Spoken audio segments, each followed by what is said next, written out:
আচ্ছা, আজকে আমরা শুরু করব হচ্ছে ম্যাথ 11 M11। সিলেবাস হচ্ছে সমতলে বস্তুকণার গতি নিয়ে। তো এখানে প্রথমে যেটা আলোচনা করব সেটা হচ্ছে বেগ এবং দ্রুতির ব্যবহার সংক্রান্ত। তো এখানে যেমন আমরা শিখেছিলাম বলের সমান্তরিক সূত্র, ভেক্টরের সমান্তরিক সূত্র, বেগও এক প্রকারের ভেক্টর, সুতরাং এখানে সমান্তরিক সূত্রের অনেক ব্যবহার হবে। আপেক্ষিক বেগ সংক্রান্ত প্রবলেম আছে, তারপরে তোমাদের সমতলে বস্তুকণার গতি সংক্রান্ত প্রবলেম আছে। তো আমি প্রথমত শুরু করছি বেগের কিছু প্রবলেম নিয়ে আর কি। ওকে, যেমন প্রথমত আগে আমি ত্রিকোণমিতির একটা সূত্র নিয়ে তোমাদের কথা বলি। সেটা হচ্ছে এরকম, এটা মনে করো এ বি সি একটা ত্রিভুজ, এই বাহুটার দৈর্ঘ্য এ, এটা বি এবং এটা সি। তো এই ত্রিভুজের কোসাইন সূত্র আমি শিখাইছিলাম ত্রিকোণমিতিতে। আমি যদি এই কোণের কোসাইন নিই, cos a এর সূত্র ছিল এরকম b square plus c square minus a square divided by twice bc, এবং cos b এর সূত্র ছিল c square plus a square minus b square divided by twice ca, এবং cos c ইকুয়াল টু ছিল a square plus b square minus c square divided by twice ab। এটা ছিল হচ্ছে cosine সূত্র। এই মনে রাখার জন্য আমি তোমাদেরকে এটাও বলেছিলাম যে কোণের কোসাইন আমি বের করব, সেই কোণের সাথে যে দুটো বাহু লেগে থাকে সেই দুটো বাহুর বর্গের যোগফল আগে লিখতে হবে, রাইট? তাহলে B square plus C square minus opposite বাহুর দৈর্ঘ্য স্কয়ার ডিভাইড বাই 2 ইনটু ওই অ্যাডজাসেন্ট দুইটা বাহুর গুণফল। ওকে, অনুরূপভাবে cos b মানে এই বি কোণের সাথে যে দুটো বাহু লেগে আছে, কোন দুটো বাহু লেগে আছে, সি এবং A, that means C square plus A square minus B square, বিপরীত বাহু হচ্ছে B square divide by 2c এর অনুরূপভাবে cos c এর সূত্র, রাইট? তো এটার অ্যাপ্লিকেশন আসলে দেখা যায় এরকম একটা প্রবলেমে। মনে করো কোনো একটা বিন্দু থেকে দুইটা রাস্তা বের হয়ে গেছে, এরকম ভাবে এবং এরকম ভাবে। ওকে, এই দুটো রাস্তার মধ্যবর্তী কোণ হচ্ছে 60 ডিগ্রি। প্রশ্ন হচ্ছে, মনে করো তোমরা দুইজন বন্ধু এই বিন্দুতে তোমরা পড়তে এসছো, মনে করো তোমাদের বাসা হচ্ছে এই বরাবর একজনের, এই বরাবর একজনের। এখন প্রশ্ন হচ্ছে, তুমি মনে করো এই বরাবর 3 মিটার পার সেকেন্ড বেগে যাচ্ছ এবং তোমার বন্ধু এই বরাবর যায় হচ্ছে 5 মিটার পার সেকেন্ড বেগে যাচ্ছে। এখন প্রশ্ন হচ্ছে 5 সেকেন্ড পরে তুমি এই অবস্থানে আসলা, দ্যাট মিন্স এ বিন্দুতে, দিস ইজ ও, এ বিন্দুতে আসলা, এবং 5 সেকেন্ড পরে তোমার বন্ধু চলে গেল এই বিন্দুতে, বি বিন্দুতে। ওকে, তাহলে 5 সেকেন্ডে তোমার অতিক্রান্ত দূরত্ব হচ্ছে এইটা, এটার মান হবে তাহলে 3 × 5 = 15 মিটার, এবং 5 সেকেন্ডে তোমার বন্ধুর অতিক্রান্ত দূরত্ব হবে 25 মিটার। প্রশ্ন হচ্ছে 5 সেকেন্ড পরে মনে করো তুমি তোমার বন্ধুকে ফোন দিয়েছো, দোস্ত দাঁড়া, কি এবার বলতো আজকে স্যার যে প্রবলেমটা শিখাইলো এই মুহূর্তে তোর আর আমার মধ্যে মধ্যবর্তী দূরত্ব কত? তখন ও যদি মনে রাখতে পারে তাহলে এইভাবে সে একটা চিত্র আঁকবে, বলবে একটু থাম, 3টা মিনিট সময় দে আমাকে। ওকে, তাহলে এই ডিস্টেন্সটা হচ্ছে মনে করো ডি। তাহলে এই ডিস্টেন্স তুমি জানো, এই ডিস্টেন্স তুমি জানো, এই কোণ জানো, রাইট? এবার মন দাও এই ত্রিভুজের প্রতি, যে যদি কোণ জানা থাকে, দুইটা বাহু জানা থাকে, অপোজিট বাহুর দৈর্ঘ্য বের করা যাবে। তাহলে cos 60 ডিগ্রি এটা equal to 15 square plus 25 square minus D square divide by 2 into 15 into 25, তাহলে বা হাফ ইকুয়াল টু 225 প্লাস 625 minus D square divided by আসলে তোমার হচ্ছে 25 × 50 750 বা 750 বাই 2, 225 800 850, তাহলে 850 minus D square equal to 750 divided by 2, অতএব D square equal to 850 minus 750 divided by 2, this equal to, তাহলে কত আসতেছে 800 1600 1700 থেকে 700 বাদ দিলে 1950, 950 divided by 2, this equal to 475। তাহলে অতএব ডি ইকুয়াল টু √475 মিটার। তার মানে কত আসতেছে দেখে 21.8 মিটার। অর্থাৎ সেই মুহূর্তে তোমরা 21.8 মিটার দূরত্বে অবস্থান করবা। ওকে, এবারে একটা প্রবলেম করবো সেরকম। মনে করো দুইটা রেল লাইন পরস্পরের লম্বভাবে অবস্থিত এবং এটা একটা জংশন, এটা মনে করো একটা স্টেশন, মনে করো রাজশাহী স্টেশন। রাজশাহী স্টেশন থেকে দুইটা রেলপথ আছে পরস্পরের সাথে লম্ব, এখানে হচ্ছে 90 ডিগ্রি। আমার প্রশ্ন হচ্ছে একটা রেলগাড়ি এখান থেকে একটা নির্দিষ্ট বেগ নিয়ে কোনো একটা মুহূর্তে যাত্রা শুরু করে ইউ বেগে সে, এবং এই পাশে যে একটা স্টেশন আছে, মনে করো এটা এ স্টেশন, এটা হচ্ছে বি স্টেশন। তাহলে প্রশ্ন হচ্ছে অপর একটা স্টেশন থেকে, মানে অপর স্টেশন থেকে এই বরাবর এখান থেকে একটা ট্রেন, মনে করো এটা দিলাম U1 বেগ, এটা দিলাম U2 বেগে যাত্রা শুরু করেছে ওই পাশ থেকে। অর্থাৎ এরা ফোনে কথা বলে নিয়েছে যে এখানকার স্টেশন মাস্টারকে ফোন দিয়েছে যে স্যার আপনার ওখান থেকে কি ট্রেনটা ছাড়েছে? হ্যাঁ ছাড়েছে, তখনই ওখান থেকে ট্রেনটা ছেড়ে দিয়েছে, রাইট? অথবা এরকম কথা হয়েছিল তাদের যে এতটা সময় এই স্টেশন থেকে একটা ট্রেন ছেড়ে যাবে আর তখন বি স্টেশন থেকে আরেকটা ট্রেন ছেড়ে দেবে ওই মুহূর্তেই। তো আমি বললাম যে এদের মধ্যবর্তী দূরত্ব কখন সর্বনিম্ন হবে। ওকে, একটা নির্দিষ্ট সময় পরে এদের মধ্যবর্তী দূরত্ব মনে করো সর্বনিম্ন হবে। তো আমি তোমাকে বললাম যে টি সময় পরে, ধরে নিলাম টি সময় পরে এদের মধ্যবর্তী দূরত্ব সর্বনিম্ন হয়। সে এই দুটো স্টেশনের মধ্যবর্তী দূরত্ব তোমার দেওয়া আছে, that is capital D. Capital ডিটা হচ্ছে এ এবং বি স্টেশন দ্বয়ের মধ্যবর্তী দূরত্ব। আমার প্রশ্ন হচ্ছে কতক্ষণ পরে দূরত্বটা এদের সর্বনিম্ন হবে এবং সর্বনিম্ন দূরত্বের মান কত হবে। ওকে, আমি ধরে নিলাম যে টি সময় পরে এদের মধ্যবর্তী দূরত্ব সর্বনিম্ন হবে। তাহলে একটা ট্রেন আসবে এদিক থেকে আর এই দিকে ছেড়ে যাবে, রাইট? আমি ধরে নিলাম টি সময় পরে এই অবস্থানে আসলো, দ্যাট মিনস সি পয়েন্টে, এবং বি বিন্দু থেকে এই বি স্টেশন থেকে যে ট্রেনটা যাত্রা করেছে টি সময় পরে মনে করো সে এখানে আসলো। এই অবস্থানে যখন আসলো তখন মনে করো ডি বিন্দু, এবং সেই মুহূর্তে এদের মধ্যবর্তী দূরত্ব হয় সর্বনিম্ন, এটা বলে দিলাম। তো এখন ঘটনা হচ্ছে যে এই ডিস্টেন্সটা কত, এই সর্বনিম্ন ডিস্টেন্সটা কত হবে। তাহলে আমি যদি বলি যে এই স্টেশন থেকে যে ট্রেনটা ছেড়ে দিয়েছিল সেটার ক্ষেত্রে টি সময় পরে সে সি বিন্দুতে যায় আর এ টি সময় পরে এখানে আসে। ওকে, তাহলে এসি ইকুয়াল টু হবে U1 ইন্টু টি, বেগ ইন্টু সময় ইকুয়াল টু সরল। তাহলে বিডি ইকুয়াল টু হবে তোমার U2 ইন্টু টি, কারণ এটা U2 বেগে আসে, টি সময় ডি বিন্দুতে আসে। ওকে, তাহলে এডি এর দৈর্ঘ্য, এডি ইকুয়াল টু কত হবে? Total distance between two station is d, so AD will be d minus U2 into t, because এটা হচ্ছে টোটালটা হচ্ছে d আর BD এর মান পেলাম আমরা হচ্ছে U2 into t। তাহলে এটা বাদ দিলাম, তাহলে AD এর দৈর্ঘ্য মানে এইটুকু দৈর্ঘ্য আমরা পাইছি, এইটুকু দৈর্ঘ্য আমরা পাইছি। আমার প্রশ্ন হচ্ছে যে এইটুকু ডিস্টেন্স সর্বনিম্ন হতে হবে, দ্যাট মিন্স এবার d এর মানটা তুমি বের করতে চাচ্ছ। সো আমি বলতে পারি যে d স্কয়ার বা AC square, DC square equal to AC square plus AD square. আর DC মানে কি? Small d। DC মানে হচ্ছে small d। D square equal to AC square plus AD square, পিথাগোরাসের সূত্র। So D square equal to AC square, AC মানে হচ্ছে U1 square into T square plus AD square মানে হচ্ছে d minus U2 into t এর উপরে square. তো প্রশ্ন হচ্ছে তুমি চাচ্ছ d সর্বনিম্ন হোক, d যদি সর্বনিম্ন হয় d স্কয়ারও হবে সর্বনিম্ন, রাইট? তাহলে দেখো এখানে d স্কয়ারটা হচ্ছে t এর ফাংশন। আমরা সর্বোচ্চ বা সর্বনিম্ন মান নির্ণয়ের জন্য আমরা লঘু মান এবং গুরু মানের কনসেপ্ট শিখেছিলাম যে যদি এই d স্কয়ারটা সর্বনিম্ন হতে হয় বা সর্বোচ্চ হতে হয়, এর ফার্স্ট ডেরিভেটিভ এটা কিসের ফাংশন? টি এর ফাংশন। সুতরাং টি এর সাপেক্ষে এর ফার্স্ট ডেরিভেটিভ হবে 0। তাহলে for minimum D dt of D square will be 0, অর্থাৎ টি এর সাপেক্ষে ডিফারেন্সিয়েশনটা হবে 0।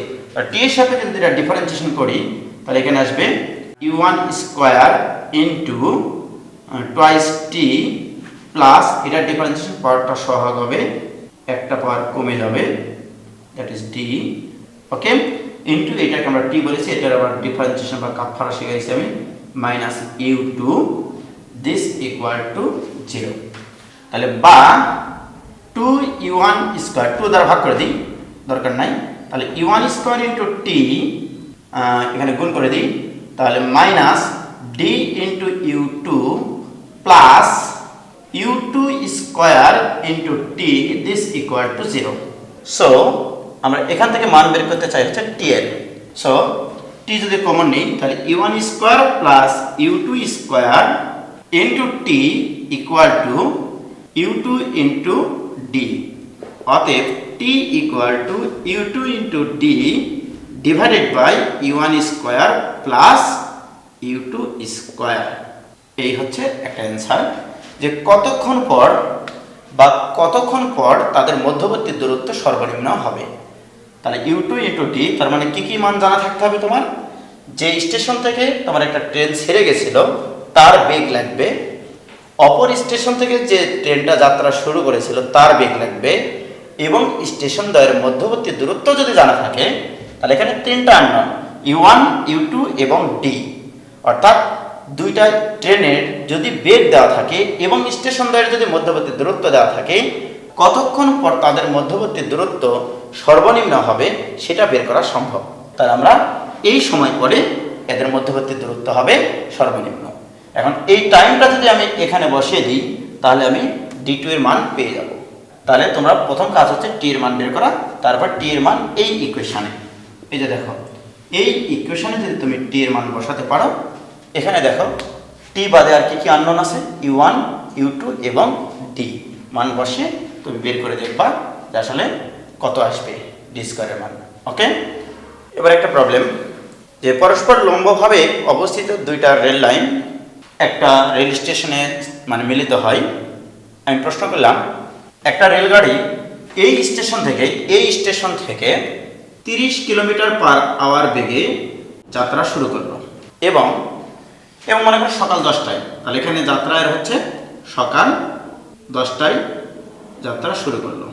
ওই মুহূর্তে ওই সকাল 10টাতেই বি বিন্দু থেকে আরেকটা ট্রেন 40 কিলোমিটার পার আওয়ার বেগে ওই দিক থেকে যাত্রা করলো এর দিকে, আর এই ট্রেনটা এ থেকে এই এসি বরাবর 30 কিলোমিটার পার আওয়ার বেগে যাত্রা শুরু করলো। প্রশ্ন হচ্ছে, যদি দ্বিতীয় ট্রেনটা অর্থাৎ বি স্টেশন থেকে যে ট্রেনটা যাত্রা শুরু করেছিল সেই ট্রেনটা বিকাল 3টায় এখানে এসে পৌঁছায়। প্রশ্নটা খেয়াল করো, স্টেশন ধরে কিন্তু মধ্যবর্তী দূরত্ব দেওয়া নাই, বাট বলা আছে বি স্টেশন থেকে যে ট্রেনটা 40 কিলোমিটার পার আওয়ার বেগে যাত্রা শুরু করেছিল সকাল 10টায়, এখানে সকাল 10টায় যাত্রা শুরু করে, এরও যাত্রা বিন্দুতে সময় ছিল হচ্ছে সকাল 10টায়। আমি প্রশ্ন কি বলেছি, যে এই ট্রেনটা এ বিন্দুতে আসতে তার সময় লাগেছে বিকাল 3টা পর্যন্ত, তার মানে 3টার দিকে এ বিন্দুতে আসে, মানে এই স্টেশনে আসে, রাইট? তাহলে টোটাল সময় লাগে কত? 5 ঘন্টা। এখন বলো 1 ঘন্টায় সে আসে 40 কিলোমিটার, তাহলে 5 ঘন্টায় কত এসছে? 200 কিলোমিটার। 5 40 200, তাহলে এখানে দেওয়া আছে 200 কিলোমিটার।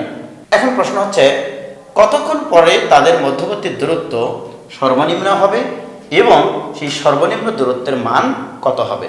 তাহলে আমরা আগের মতোই করব, যে এখানে ধরে নিলাম যে টি সময় পরে বি বিন্দু থেকে যে রেলটা আমাদের এদিকে আসতেছিল, ট্রেনটা আসতেছিল, সে টি সময় পরে ডি বিন্দুতে আসে, আর এই ট্রেনটা টি সময় পরে সি বিন্দুতে আসে।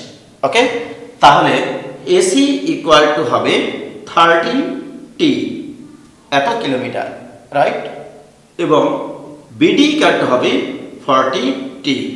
সুতরাং এডির মান হবে 200 মাইনাস 40t।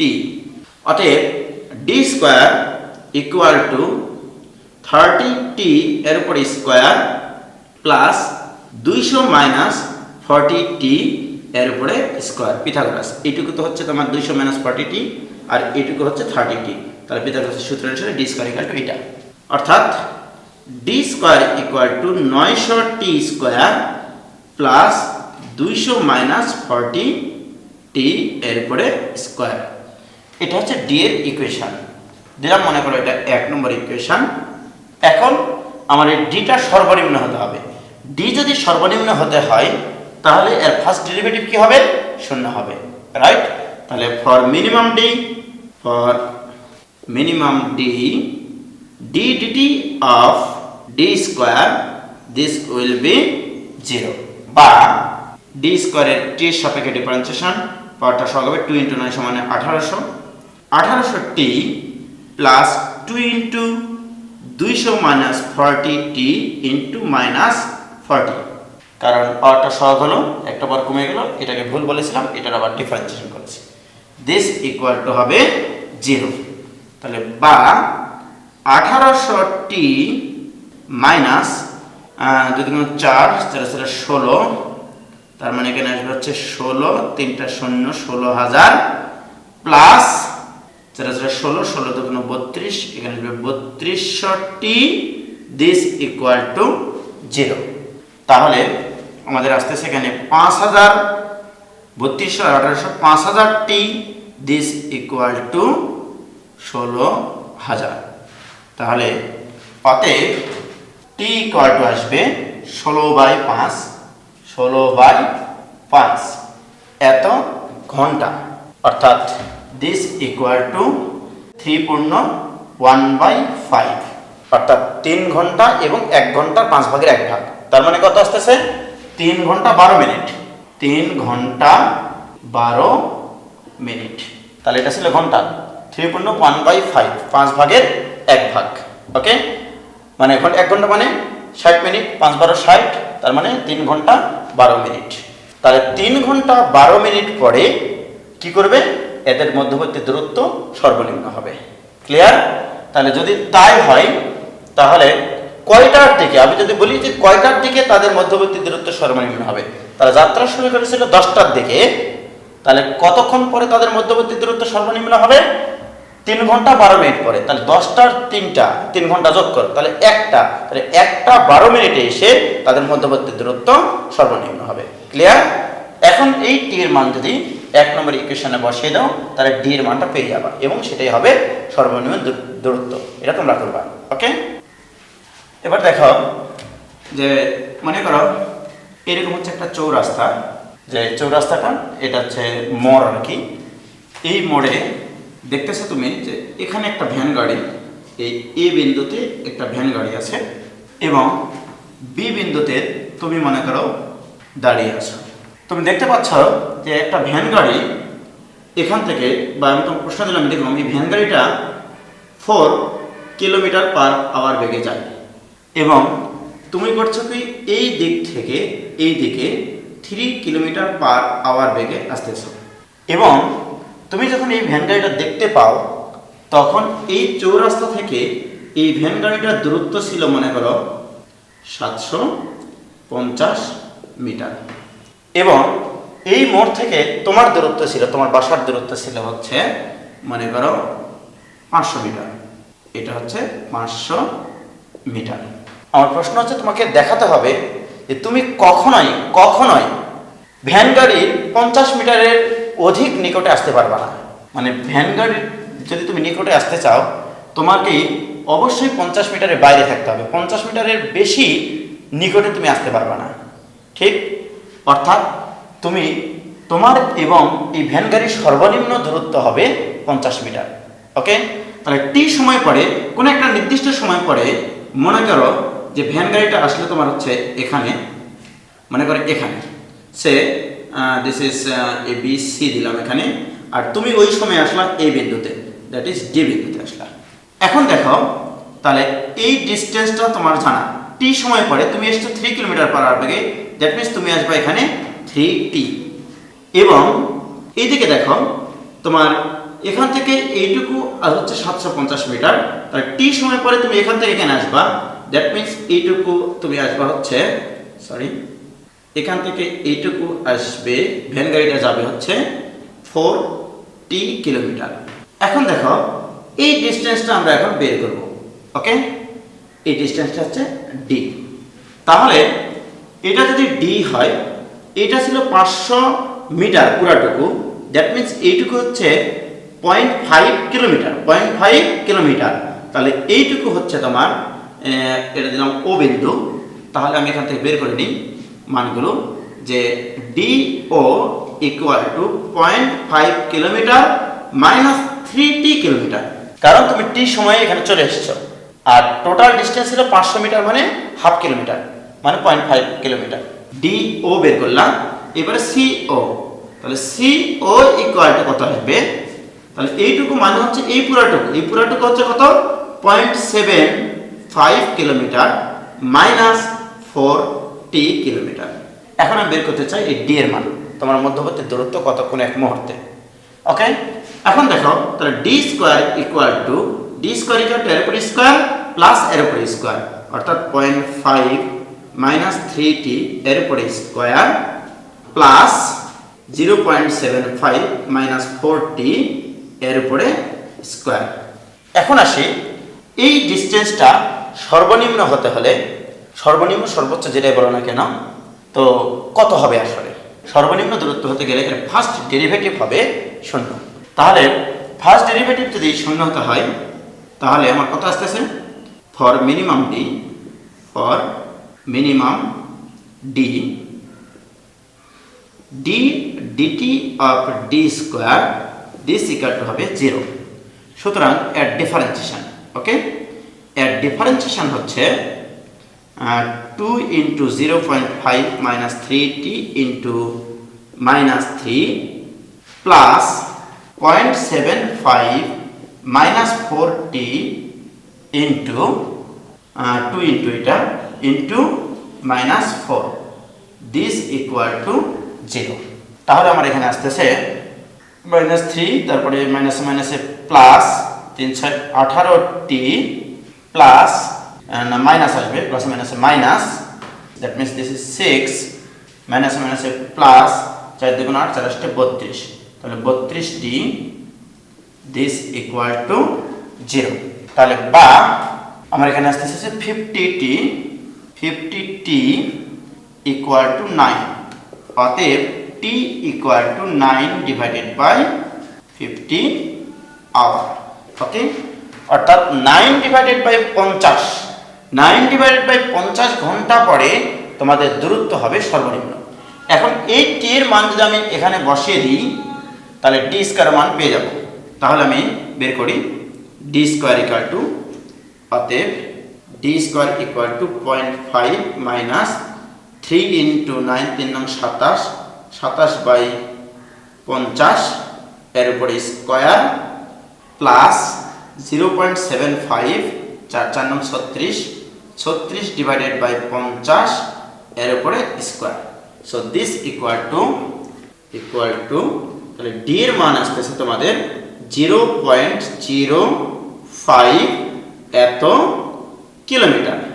ওকে, তাহলে এটা যদি কিলোমিটার হয়, তাহলে অতএব D equal to 0.05 into 1000 metre into 1000 সমান সমান 50 মিটার, অর্থাৎ ভ্যান গাড়ি এবং তোমার মধ্যবর্তী সর্বনিম্ন দূরত্ব হবে 50, এর বেশি কাছে তুমি আসতে পারবে না। ওকে, তাহলে ঘটনাটা কি হলো, যে এখান থেকে এই মোড় থেকে ভ্যান গাড়িটা ছিল 750 মিটার দূরে এবং এখান থেকে তুমি ছিলে 500 মিটার দূরে।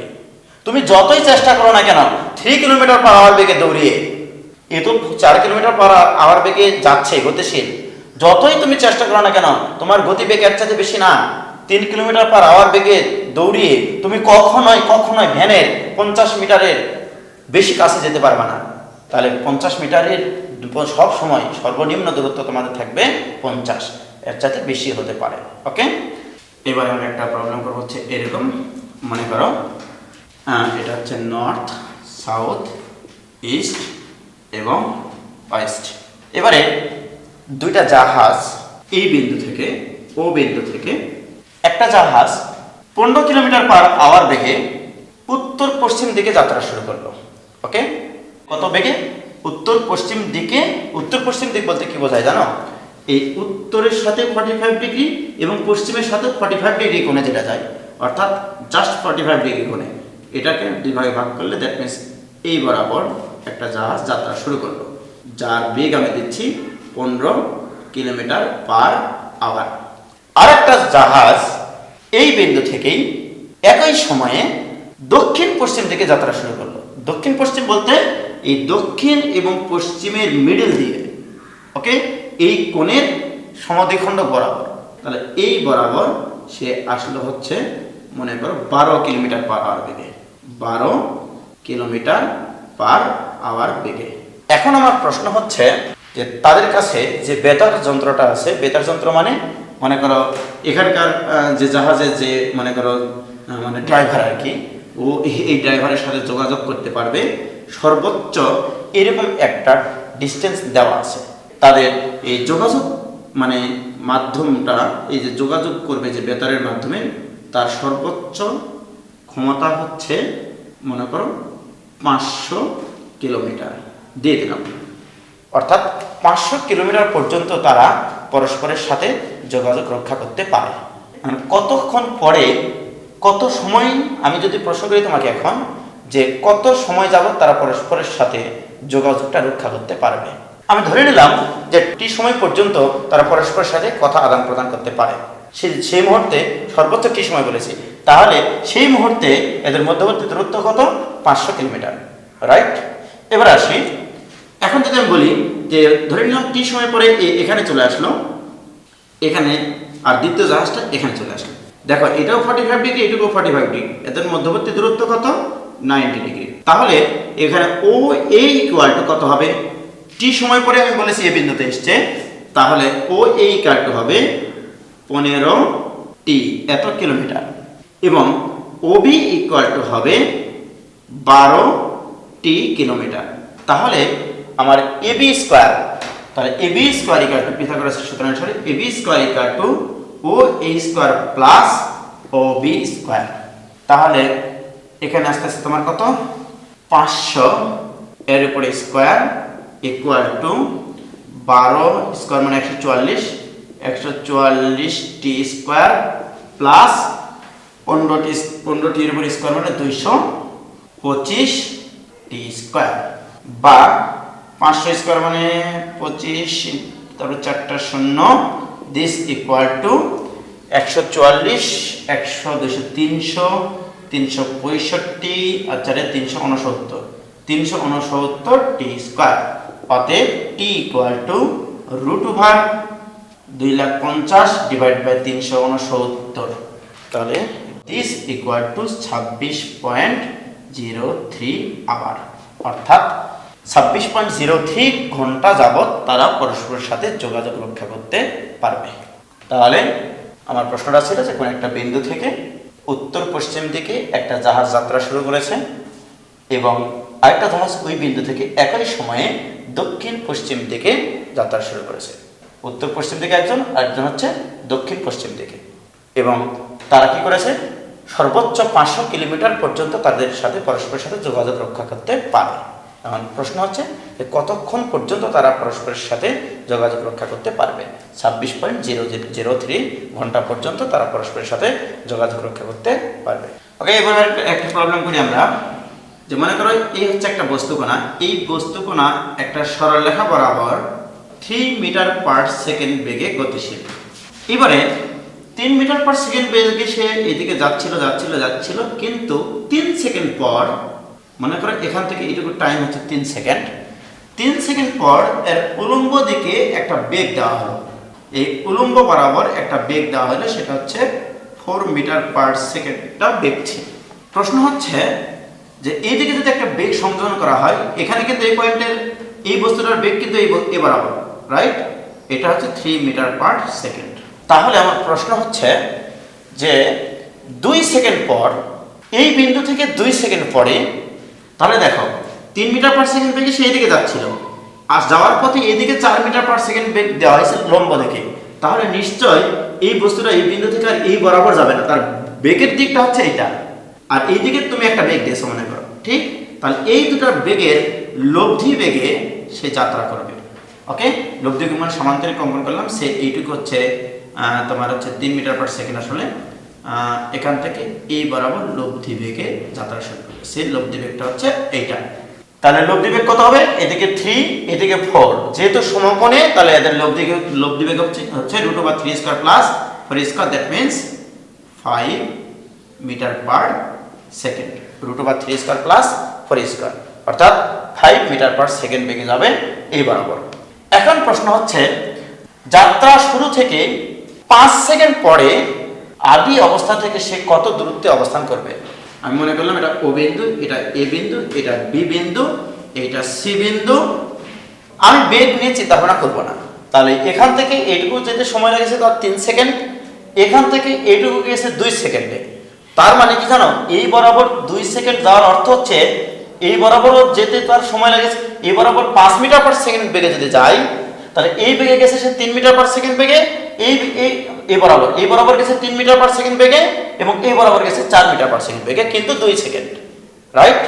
কারণ এই বেগটার উপাংশ হচ্ছে এই বরাবর এবং এই বরাবর, দুটো উপাংশ, এই বরাবর একটা, এই বরাবর একটা। তাহলে এইটুকু দূরত্ব হবে 2 সেকেন্ড গেছে, আমি যাত্রা শুরু 5 সেকেন্ড পরে এখানে যাব আমি, রাইট? তাহলে এখান থেকে এইটুকু হচ্ছে 9 মিটার, কারণ 3 3 9, 3 মিটার পার সেকেন্ড, 3 × 3 = 9 মিটার। আর এখানে হচ্ছে 3 × 2 সেকেন্ড গেছে, দ্যাট মিন্স হচ্ছে 6 মিটার। এবার আসো, এই বরাবর তার বেগ হচ্ছে 4 মিটার পার সেকেন্ড, কিন্তু এই বরাবর তার সময় কত? 2 সেকেন্ড। 2 সেকেন্ড, এখান থেকে এইটুকু 2 সেকেন্ড লাগবে, এখান থেকে এখানে আসতে সময় লাগবে 2 সেকেন্ড, কারণ এই বরাবর সে 2 সেকেন্ডে এখানে গেছে, রাইট? তাহলে এই ডিসটেন্সটুকু হবে তার 8 মিটার, 4 × 8 মিটার। আমার প্রশ্ন ছিল এখান থেকে এর ডিসটেন্সটা কত। দেখো, ওবিসি একটা সমকোণী ত্রিভুজ, সো ওবিসি সমকোণী ত্রিভুজ হতে পাই, সমকোণী ত্রিভুজ হতে পাই OC square = OB square plus BC square. This equal to, OB এর মান কত?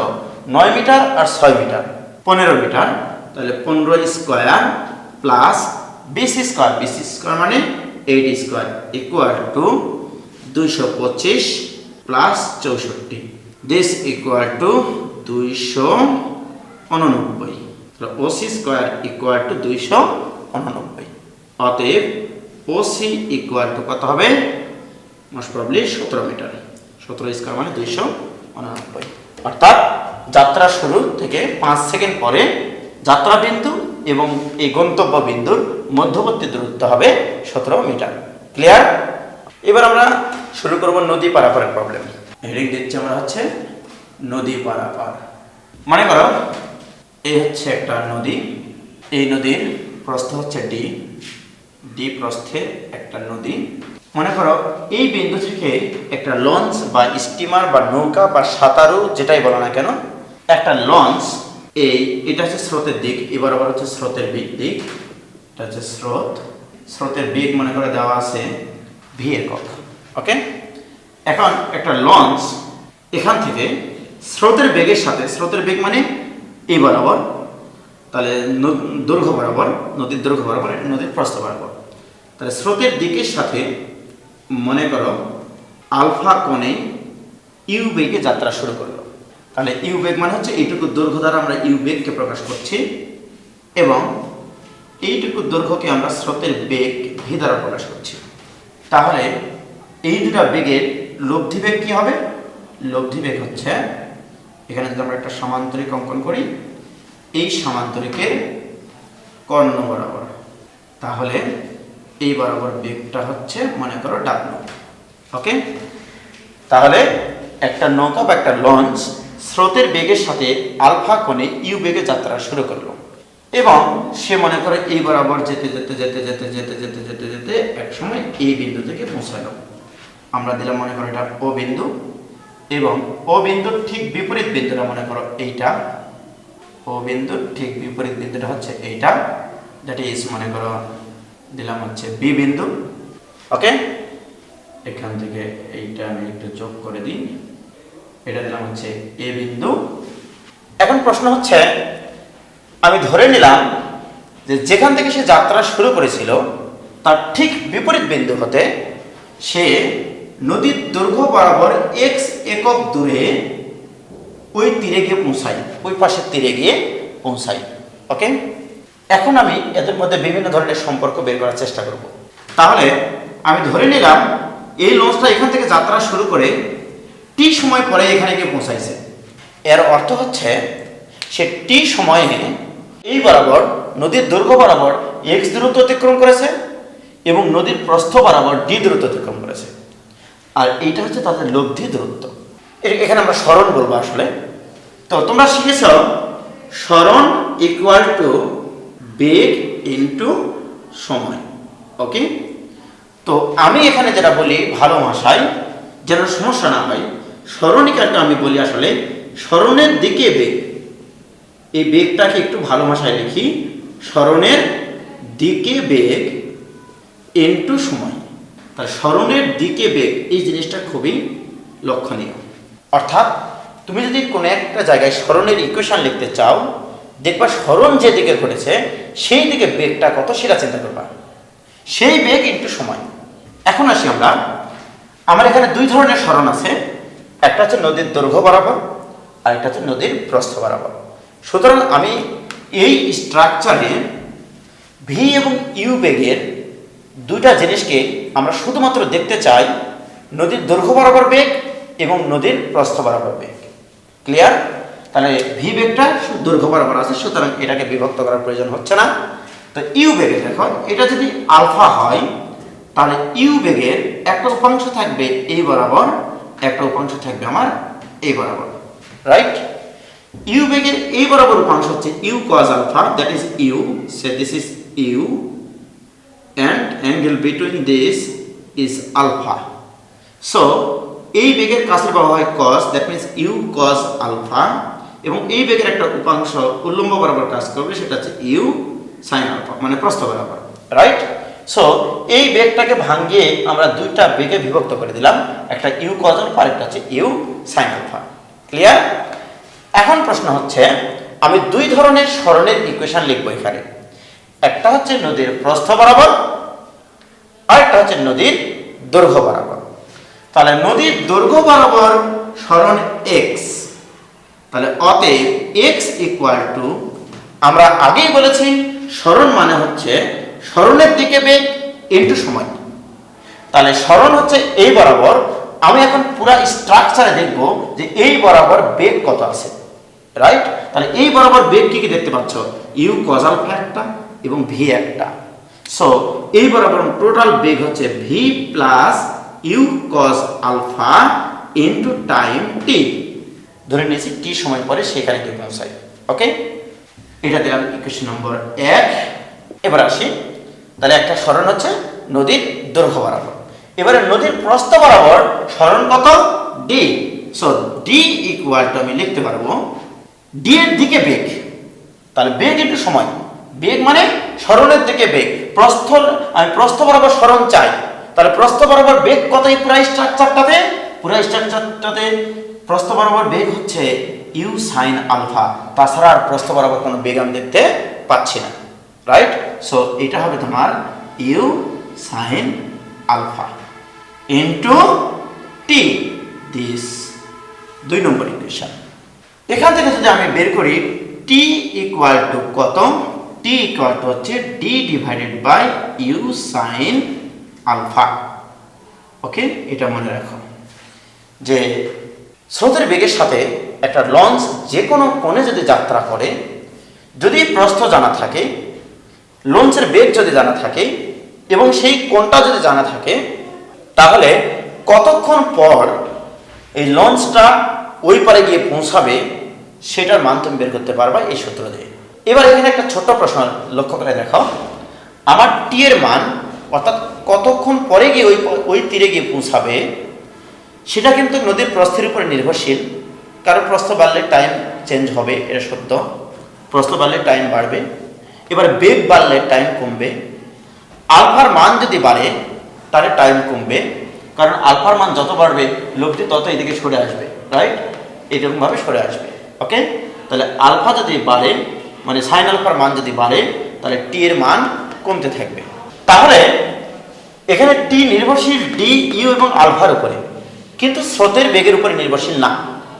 এইবারে তোমাকে একটা প্রশ্ন করলাম, এরকম বেসিক প্রশ্ন আর কি, এমসিকিউ প্রশ্ন, যে একটা নদীতে স্রোতের বেগ আছে 20 কিলোমিটার পার আওয়ার। এবার একটা লঞ্চ অনুভূমিকের সাথে মানে স্রোতের বেগের সাথে 30 ডিগ্রি কোণে যাত্রা শুরু করলো 50 কিলোমিটার পার আওয়ার বেগ নিয়ে। ওকে, নদীর প্রস্থ একটা নির্দিষ্ট ফিক্সড। আমার প্রশ্ন, এইবারে স্রোত যদি বাড়ে, স্রোতের বেগ যদি বাড়ে, স্রোতের বেগ যদি বাড়িয়ে 40 করা হয়, লঞ্চের বেগ যদি ওটাই থাকে, তাহলে সময় কম লাগবে নাকি বেশি লাগবে? তুমি বলবা আগে সময়টাই লাগবে, কারণ এই টাইমটা স্রোতের বেগের উপরে নির্ভরশীল না। স্রোতের বেগ কমলো নাকি বাড়লো নট ফ্যাক্ট। ওকে, স্রোতের বেগ বাড়বে নাকি কমবে সেটার উপর নির্ভর করে না। অর্থাৎ তোমাকে এখানে ভেবাচাকার মধ্যে ফেলানোর জন্য প্রবলেমটা দিতে পারে এরকমভাবে যে একটা স্টিমার 20 কিলোমিটার পার আওয়ার বেগে স্রোতের বেগের সাথে 30 ডিগ্রি কোণে যাত্রা শুরু করলো নির্দিষ্ট প্রস্থের একটা নদী পারাপার হওয়ার জন্য, রাইট? এবারে বলা হলো স্রোতের বেগ যদি বাড়িয়ে 100 কিলোমিটার পার আওয়ার হয়ে যায়, তাহলে তার সময় কম হবে নাকি বেশি হবে? অপশন থাকবে কম হবে, বেশি হবে, ফিক্সড মানে আগের সময় থাকবে, আবার নান অফ দিস। অ্যান্সার হবে যখন তোমার স্রোতের বেগ 20 কিলোমিটার পার আওয়ার ছিল, তখন যে সময় লাগেছিল স্রোতের বেগ বাড়ানোর ফলে ওই টাইমের কোনো পরিবর্তন হবে না, রাইট? তোমার মনে হতে পারে স্রোত যত বেশি হবে তত বেশি টানে নিয়ে যাবে। আরে ভাই, স্রোত যত বেশি হবে, স্রোতের বেগ যত বেশি হবে, তখন কিন্তু দেখো তুমি কিন্তু এই বরাবর পৌঁছাচ্ছ না, তুমি পৌঁছাচ্ছ এই বরাবর, এই যে এই বরাবর, রাইট? এবারে দেখো তো এখান থেকে এখানে আসতে যে সময়টুকু আগে লাগেছিল, যতটুকু স্রোত তোমাকে বেশি জোরে নিয়ে যাবে, কিন্তু তুমি যে এখান থেকে এখানে যাচ্ছ, এই ডিস্টেন্স আর এই ডিস্টেন্স বেশি না? এই ডিস্টেন্স থেকে এই ডিস্টেন্স বেশি কিনা? তাহলে এই ডিস্টেন্সটা অতিক্রম করতে যাবার বেশি সময় লাগবে, কিন্তু স্রোত ওইটুকু তোমাকে কাভার করে দেবে, যে বেশি বেশি ঠেলবে আর কি। ওকে, এই জন্য বলা হয় স্রোতের বেগের উপরে তুমি নির্ভরশীল না আসলে। ওকে, ইকুয়েশনও তাই বলে। ক্লিয়ার? তাহলে এখান থেকে ছোট্ট একটা বেসিক আমরা জানলাম, T equal to D by U sine alpha. এবার আসি, যদি আমি তোমাকে প্রশ্ন করি, এখানে কিন্তু কোনো শর্ত দিয়েছিলাম না, তারপরে টি এর মানটা যদি আমরা এখানে বসিয়ে দিই, অথবা 2 নম্বর ইকুয়েশনকে যদি 1 নম্বর ইকুয়েশন দ্বারা ভাগ করি, so D by X equal to এটাকে এটা দ্বারা ভাগ যদি করি, তাহলে এখানে আসবে U sine alpha divided by V plus U cos alpha, right? তাহলে এই জিনিসটা মনে রাখো। এটা মনে রাখা অত্যন্ত সহজ, যে কোনো একটা বিন্দু থেকে কোনো একটা লঞ্চ বা স্টিমার যাত্রা শুরু করে যদি একই মানে টি সময় পরে যদি কোনো একটা বিন্দুতে গিয়ে পৌঁছায়, সরণ বাই সরণ ইকুয়াল টু বেগ বাই বেগ, এটা মনে রাখতে পারবা? সরণ বাই সরণ, বেগ বাই বেগের অনুপাত সবসময় সমান। লক্ষ্য করে দেখো, প্রস্থ বরাবর বেগ সরণ, নদীর প্রস্থ বরাবর সরণ, এটাকে আরেকটু সুন্দর করে লিখি আমরা, D divided by U sine alpha equal to X divided by V plus U cos alpha. অর্থাৎ আমি এখানে বলতে পারবো প্রস্থ বরাবর সরণ বাই প্রস্থ বরাবর বেগ ইকুয়াল টু নদীর দৈর্ঘ্য বরাবর সরণ ডিভাইড বাই দৈর্ঘ্য বরাবর বেগ। জাস্ট এইটুকু মনে রাখো তুমি। যদি কোনো কন্ডিশন তোমার না দেওয়া থাকে, এই সূত্রগুলি মুখস্থ রাখা তোমার প্রয়োজন নাই। যেহেতু টাইম একটা, তাহলে টাইম যদি একটাই হয়, তাহলে এই বরাবর টাইমটা কত লাগবে? টাইম মানে এই বরাবর ডিস্টেন্স ডিভাইডেড বাই বেগ, কারণ এখানে আমরা সরণীকারটা জানি, সরণের দিকে বেগ ইন্টু সময়, অতএব সময় ইকুয়াল টু সরণ ডিভাইডেড বাই সরণের দিকে বেগ। এই জিনিসটা আমার সবসময় সমান থাকবে, কারণ টি সময় পরে তার তুমি দুইটা বিন্দুতে যাবা না, একটা বিন্দুতে যাবা, রাইট? তাহলে এই সময়টা নির্দিষ্ট সময়, আমি বলেছি নির্দিষ্ট সময় পরে যদি একটা নৌকা অপর তীরে গিয়ে পৌঁছায়, তখন সরণ এবং সরণের দিকে বেগের অনুপাত থাকবে সবসময় ধ্রুবক। এবারে দেখো, তাহলে ঘটনাটা, নদীর প্রস্থ বরাবর দূরত্ব হচ্ছে টি, নদীর প্রস্থ বরাবর বেগ হচ্ছে U sine alpha, D by sine U sine alpha, অর্থাৎ সরণ ডিভাইডেড বাই বেগ ইকুয়াল টু নদীর দৈর্ঘ্য বরাবর সরণ, নদীর দৈর্ঘ্য বরাবর সরণ এক্স, নদীর দৈর্ঘ্য বরাবর বেগ কত? বেগ হচ্ছে V plus U cos alpha, কারণ স্রোতের বেগ প্লাস এই যে এই ইউ বেগের উপাংশ যেটা ছিল, অর্থাৎ V plus U cos alpha. তাহলে সরণ বাই বেগ সবসময় সমান থাকবে। ওকে, তাহলে কোনো কন্ডিশন যদি না দেওয়া থাকে তাহলে টাইমের ইকুয়েশন হচ্ছে এইটা, আর সরণ নির্ণয়ের ইকুয়েশন হচ্ছে এইটা, মনে রাখলেই হবে। তাহলে এখন যদি আমি একটা প্রবলেম দিই তোমাকে, প্রবলেম লেখো যে নদী 10 কিলোমিটার পার আওয়ার বেগে প্রবাহিত হচ্ছে। নদী প্রবাহিত হতে পারে না, মানে স্রোত আর কি। তো নদী, এটা নদী বলা হয়, নদী মানে স্রোত হচ্ছে 10 kilometre per hour, that means V দেওয়া আছে। একটা লঞ্চ 15 কিলোমিটার পার আওয়ার বেগে স্রোতের বেগের সাথে 30 ডিগ্রি কোণে যাত্রা শুরু করলো। প্রশ্ন হচ্ছে কতক্ষণ পরে লঞ্চটি ওই পারে গিয়ে পৌঁছাবে? 1 নম্বর প্রশ্ন। 2 নম্বর প্রশ্ন হচ্ছে যাত্রাবিন্দুর বিপরীত বিন্দু হতে কত দূরত্বে গিয়ে পৌঁছাবে? কত দূরত্বে গিয়ে পৌঁছাবে, এটা হচ্ছে প্রশ্ন। তাহলে প্রশ্নটা হচ্ছে নদী প্রবাহিত হচ্ছে 10 কিলোমিটার পার আওয়ার বেগে, লঞ্চের বেগ হচ্ছে দেওয়া আছে 15 কিলোমিটার পার আওয়ার, এবং কোণ দেওয়া আছে, এই যে এখান থেকে এটুকু কোণ দেওয়া আছে হচ্ছে তোমার 30 ডিগ্রি কোণে যাত্রা শুরু করেছে, এবং নদীর প্রস্থ দিয়ে দিলাম তোমাকে তোমার হচ্ছে 500 মিটার, ডি এর মান দিয়ে দিলাম 500 মিটার, 500 মিটার বা 0.5 কিলোমিটার। সেক্ষেত্রে এখন আমরা বের করতে চাইছি কত সময় পরে সে নদীর ওই পারে গিয়ে পৌঁছাবে। সময় বের করার জন্য কি লাগবে আমার? তুমি যে কোনোটা দিয়ে করতে পারো, যে কোনোটা দিয়ে তুমি টাইম বের করতে পারো, এইটা দিয়ে তুমি টাইম বের করতে পারো। এখানে এটা দিয়ে করতে পারবে না, কারণ এক্স এর মান তুমি জানো না, শুধু প্রস্থ দেওয়া আছে। তাহলে প্রস্থ দেওয়া আছে, প্রস্থ বরাবর বেগ তোমার জানা, রাইট? এই জিনিসটা মনে রাখলেও হচ্ছে যে সময় বের করার জন্য সরণ ডিভাইড বাই সরণের দিকে বেগ লাগবে। এখন তুমি দেখবা তোমার প্রদত্ত ক্লুগুলোতে কোন সরণটা দেওয়া আছে এবং ওই সরণের দিকে বেগ দেওয়া আছে কিনা, রাইট? তাহলে আমার T equal to D by U sine alpha. So this equal to D এর মান হচ্ছে 0.5 কিলোমিটার ডিভাইডেড বাই ইউ এর মান 15 কিলোমিটার পার আওয়ার ইন্টু আলফার মান দেওয়া আছে 30 degree, 0.30 degree sine 30 degree, right? So this equal to 0.5 divided by 15 into 0.5, this equal to 1/15 hour, অর্থাৎ এত আওয়ার, অর্থাৎ কত মিনিট হচ্ছে, তার মানে 60 মিনিট দ্বারা যদি গুণ করে দিই 4 মিনিট পর, তাহলে 4 মিনিট লাগবে তার ওই পাশে যাইতে। ওকে, তাহলে আমরা টি এর মান পাইলাম। এবারে যদি বলে যে তাহলে ওই যে বিন্দু থেকে যাত্রা শুরু করেছিলাম, যাত্রা বিন্দু ঠিক বিপরীত বিন্দু থেকে কত দূরত্বে গিয়ে পৌঁছাবা তুমি, রাইট? তাহলে এবার আমার এক্স এর মান চাইছে, তাহলে আমরা টি এর মান কিন্তু আরো একভাবে বের করতে পারি। টি ইকুয়াল টু সরণ বাই সরণের দিকে বেগ, তাহলে সরণ হচ্ছে এক্স ডিভাইডেড বাই এক্স এর দিকে বেগ আছে আমার V plus U cos alpha, right? তো টি এর মান তুমি জানো, তাহলে 1/15 equal to X divide by V এর মান কত ছিল? 10 কিলোমিটার পার আওয়ার বলে দিয়েছিলাম, প্লাস এটা হচ্ছে 15 into cos 30 degree.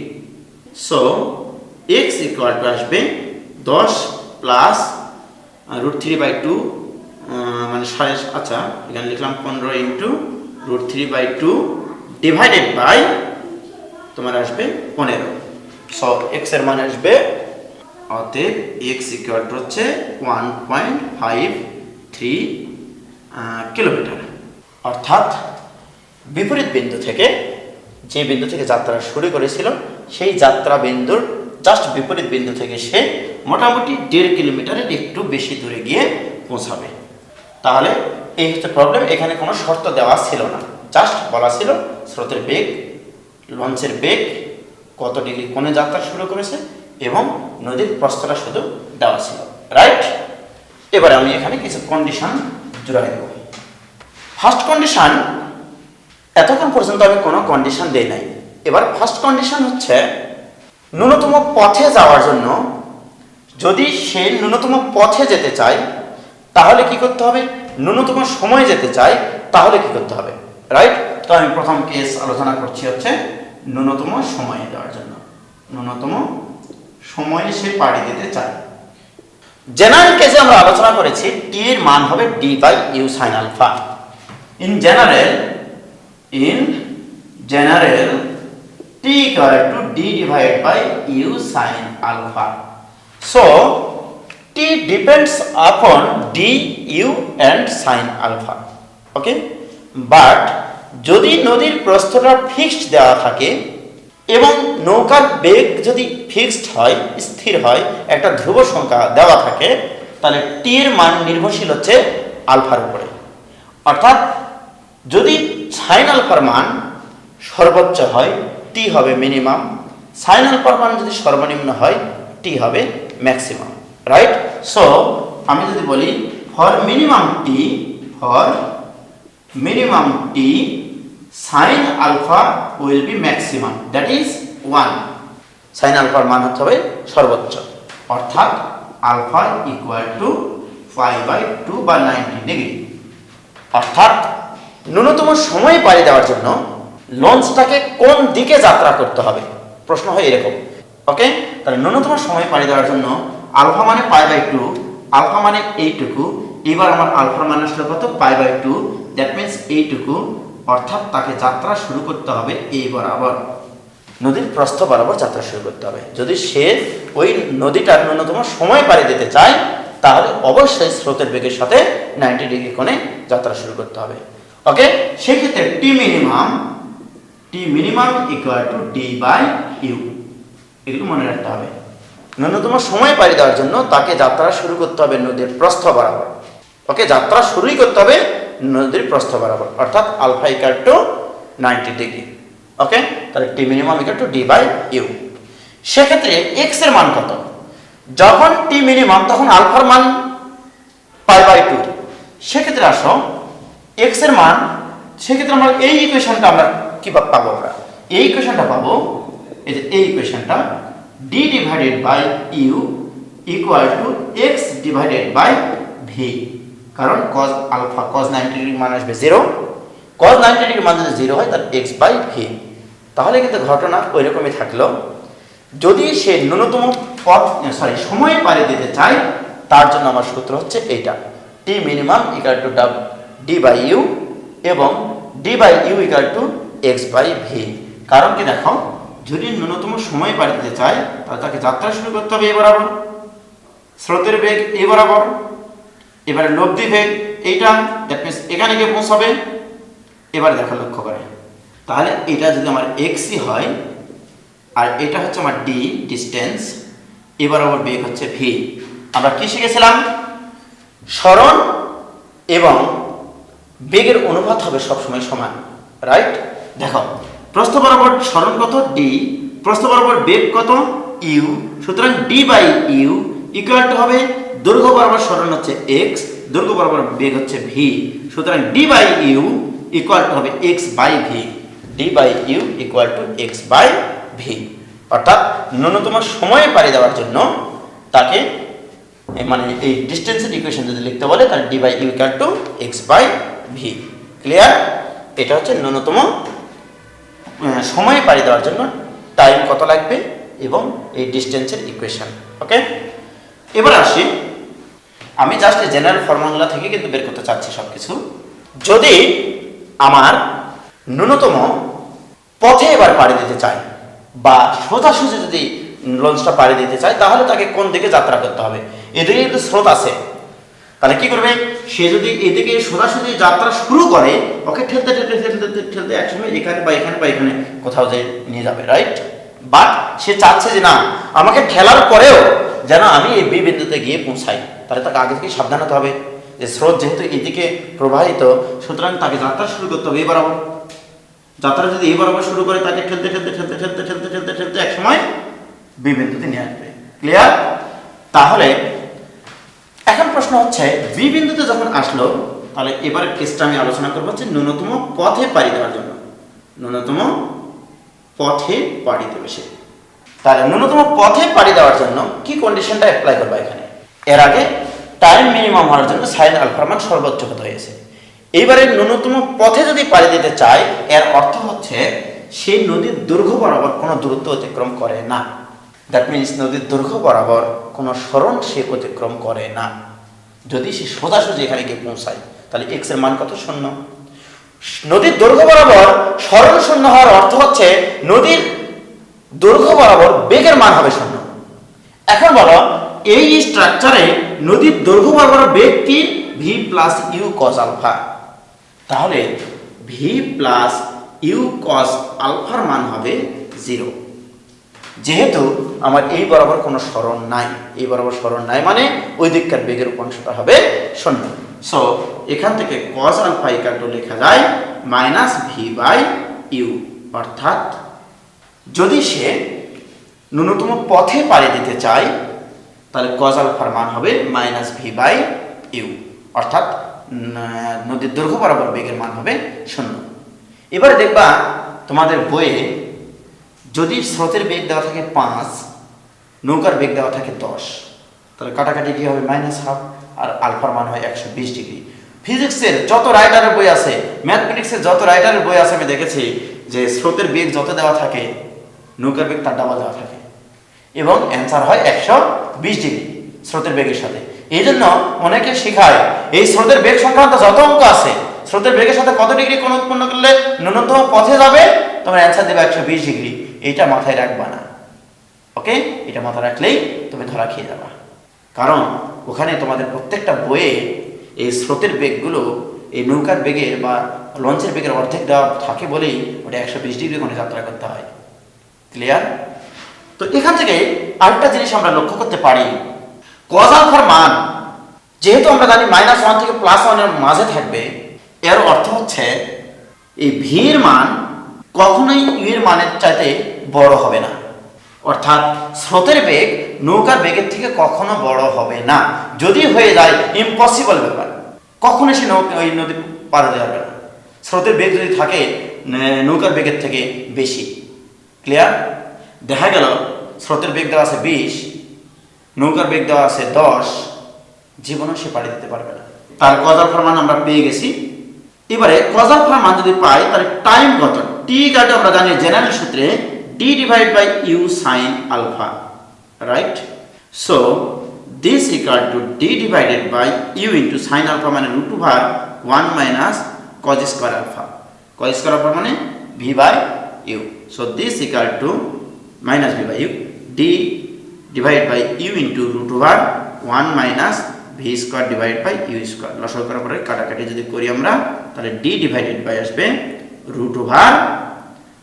√You square minus v square, অর্থাৎ t এর সূত্র আসলো আমাদের d divided by √you square minus v square. তাহলে তোমাকে কয়েকটা জিনিস মনে রাখতে হবে। ন্যূনতম সময়ে পাড়ি দেওয়ার জন্য t এর সূত্র d বাই ইউ, ন্যূনতম পথে পাড়ি দেওয়ার জন্য t ইকুয়াল টু হবে d divide by √you square minus v square. Clear? ন্যূনতম পথে পাড়ি দেওয়ার জন্য। আর যদি ন্যূনতম সময় বা ন্যূনতম পথ কোনোটাই উল্লেখ না থাকে তাহলে t equal to d divide by U sine alpha. Clear? অথবা t equal to x divided by v plus U cos alpha. তাহলে t এর মান আমরা পাইছি। এবার আসি এখানে যেটা পাইলাম d equal to d divided by ন্যূনতম পথে যাওয়ার জন্য d ডিভাইডেড বাই এটা কি, এটা আসলে বেগ। কার দিকে বেগ? d এর দিকে বেগ। অর্থাৎ যদি সে ন্যূনতম পথে পাড়ি দিতে চায় তার চিত্রটা আসলে এরকম হয়। চিত্রটা আমি দেখাতে পারতাম। আসলে ন্যূনতম পথে পাড়ি দিতে চাইলে এই দিকে তাকে যাত্রা শুরু করতে হবে ইউ বেগে, এবং এইটা হতে হবে তোমার লব্ধি বেগ। ওকে, দ্যাট মিনস এই যে এটা হচ্ছে স্রোতের বেগ, দ্যাট ইজ ভি, এই ডাব্লিউটা হবে তোমার লব্ধি বেগ। তাহলে লব্ধি বেগের মান কত আসতেছে দেখো, লব্ধি বেগ ইকুয়াল টু, আমি সামান্তরিক সূত্র ইউজ করবো না এখানে যেটা করবো, this is V, so this is also V. এটা হচ্ছে একটা সমকোণী ত্রিভুজ। এই সমকোণী ত্রিভুজের পিথাগোরাস সূত্রানুসারে ডাব্লিউ ইকুয়াল টু পাবো আমি √ইউ স্কয়ার মাইনাস ভি স্কয়ার। আসলে প্রস্থ বরাবর বেগ হচ্ছে √ইউ square minus V square. So প্রস্থ বরাবর কত সময় লাগবে? তাহলে ডিস্টেন্স ডিভাইডেড বাই ওই সরণ ডিভাইডেড বাই সরণের দিকে বেগ, দ্যাট মিনস এইটা। অর্থাৎ এইটা নির্দেশ করে √ইউ স্কয়ার মাইনাস ভি স্কয়ার নির্দেশ করে ন্যূনতম পথে যাওয়ার জন্য নদীর প্রস্থ বরাবর লব্ধি বেগ। তাহলে আমি অনেক কিছু এখানে আলোচনা করেছি। আসলে নদী পারাপারের যত প্রবলেম আছে জাস্ট এই কনসেপ্টটুকু দিয়েই ক্লিয়ার হবে আর কি। এবার আমরা আপেক্ষিক বেগ নিয়ে আলোচনা করবো। আসলে আপেক্ষিকতা সম্পর্কে তোমাদের খুব ভালোই ধারণা আছে যে কোন একটা কিছুর সাপেক্ষে কোনো একটা জিনিসের কোনো কিছু নির্ণয় করাকে বলা হয় আপেক্ষিকতা বা আপেক্ষিক জিনিস। তো আমি যেটা বলি যে মনে করো আমি এরকমভাবে উদাহরণ দিই যে তোমরা দুজন বন্ধু ট্রেনে করে তুমি কোথাও যাচ্ছ আর কি। ট্রেনের কামরায় তোমরা যখন বসে আছো তখন দেখবা ট্রেনের ভিতরে যদি জানলা দরজা সব লাগানো থাকে, বাইরে কোনো কিছু তুমি দেখতে পাও না, এবং ট্রেনটা এত স্মুথ, কোনো সাউন্ড হয় না, কোনো ঝাঁকুনি হয় না, সব বৈশিষ্ট্য আছে ট্রেনের মধ্যে, মনে করো কিছুই হয় না। ওকে, তাহলে দেখবা তোমার ট্রেন যদি একটা নির্দিষ্ট গতিতে গতিশীল হয়, তোমার কাছে তোমার ওই বন্ধুর গতি মনে হবে শূন্য, বেগ মনে হবে শূন্য। কারণ কি জানো, তুমিও যেদিকে, ট্রেনটা যেদিকে গতিশীল তুমিও সেদিকে গতিশীল, তোমার বন্ধুও সেদিকে গতিশীল। এবারে ট্রেনের জানালাটা খুলে দিলাম। এবারে মনে করো স্টেশনে একজন মানে পর্যবেক্ষক দাঁড়িয়ে আছে, তোমরা কিন্তু তোমাদের সাপেক্ষে স্থির, তোমরা যে দুইজন বন্ধু ওই কামরার মধ্যে আছো আর কি, ওই ওই ট্রেনের আর কি ওই বগির মধ্যে আছো, তখন একে অপরকে যখন দেখছো তখন কিন্তু তোমরা স্থির, রাইট? কিন্তু ট্রেনটা গতিশীল, তুমি বাইরের দিকে প্রথমত তাকাও নি। কিন্তু যখন ওই স্টেশনে দাঁড়িয়ে থাকা ওই পর্যবেক্ষক দেখবে যে ট্রেন এত বেগে চলে গেল, ট্রেন অত বেগে যাওয়ার অর্থ হচ্ছে তুমিও সেই বেগে গতিশীল হওয়া। অর্থাৎ কোনো কিছুর সাপেক্ষে বেগ নির্ণয় করতে গেলে সেটাকে স্থির রাখতে হয়। যেমন দেখো, তুমি আর তোমার এক বন্ধু এইভাবে যে এখানে মনে করো 5 মিটার পার সেকেন্ড বেগে, এখানেও 5 মিটার পার সেকেন্ড বেগে তোমার বন্ধু একই সরলরেখা বরাবর দৌড়াচ্ছ, মানে একই সমান্তরাল সরলরেখা বরাবর একই অবস্থান থেকে দৌড়াচ্ছ। তুমি যদি আশেপাশের কোনো জিনিস দেখতে না পাও, মনে করো কুয়াশার দিন, তুমি তোমার বন্ধুকে দেখতে পাচ্ছ আর তোমার বন্ধু তোমাকে দেখতে পাচ্ছে, আর কোনো কিছু তুমি বাইরে দেখতে পাও না, তখন একই বেগে যদি সমান্তরাল রেখা বরাবর দৌড়াও, তোমার কাছে মনে হবে এ স্থির, এর কাছে মনে হবে তুমি স্থির, মানে তোমাদের বেগ হচ্ছে শূন্য। তো এই জিনিসটা কিভাবে আসলে, তো তোমার সাপেক্ষে যখন বেগ নির্ণয় করবো তখন তুমি মনে করবা তোমাকে স্থির হয়ে যেতে হবে। দ্যাট মিনস কোনো একটা স্থির বস্তুর সাপেক্ষে কোনো একটা বস্তুর বেগ নির্ণয় করা যায়, যে একটা বস্তু গতিশীল কিনা এটার জন্য একটা প্রসঙ্গ কাঠামো দরকার, আমার প্রসঙ্গ একটা জিনিস দরকার যেটা সাপেক্ষে আমার বেগ নির্ণয় করতে হবে, রাইট?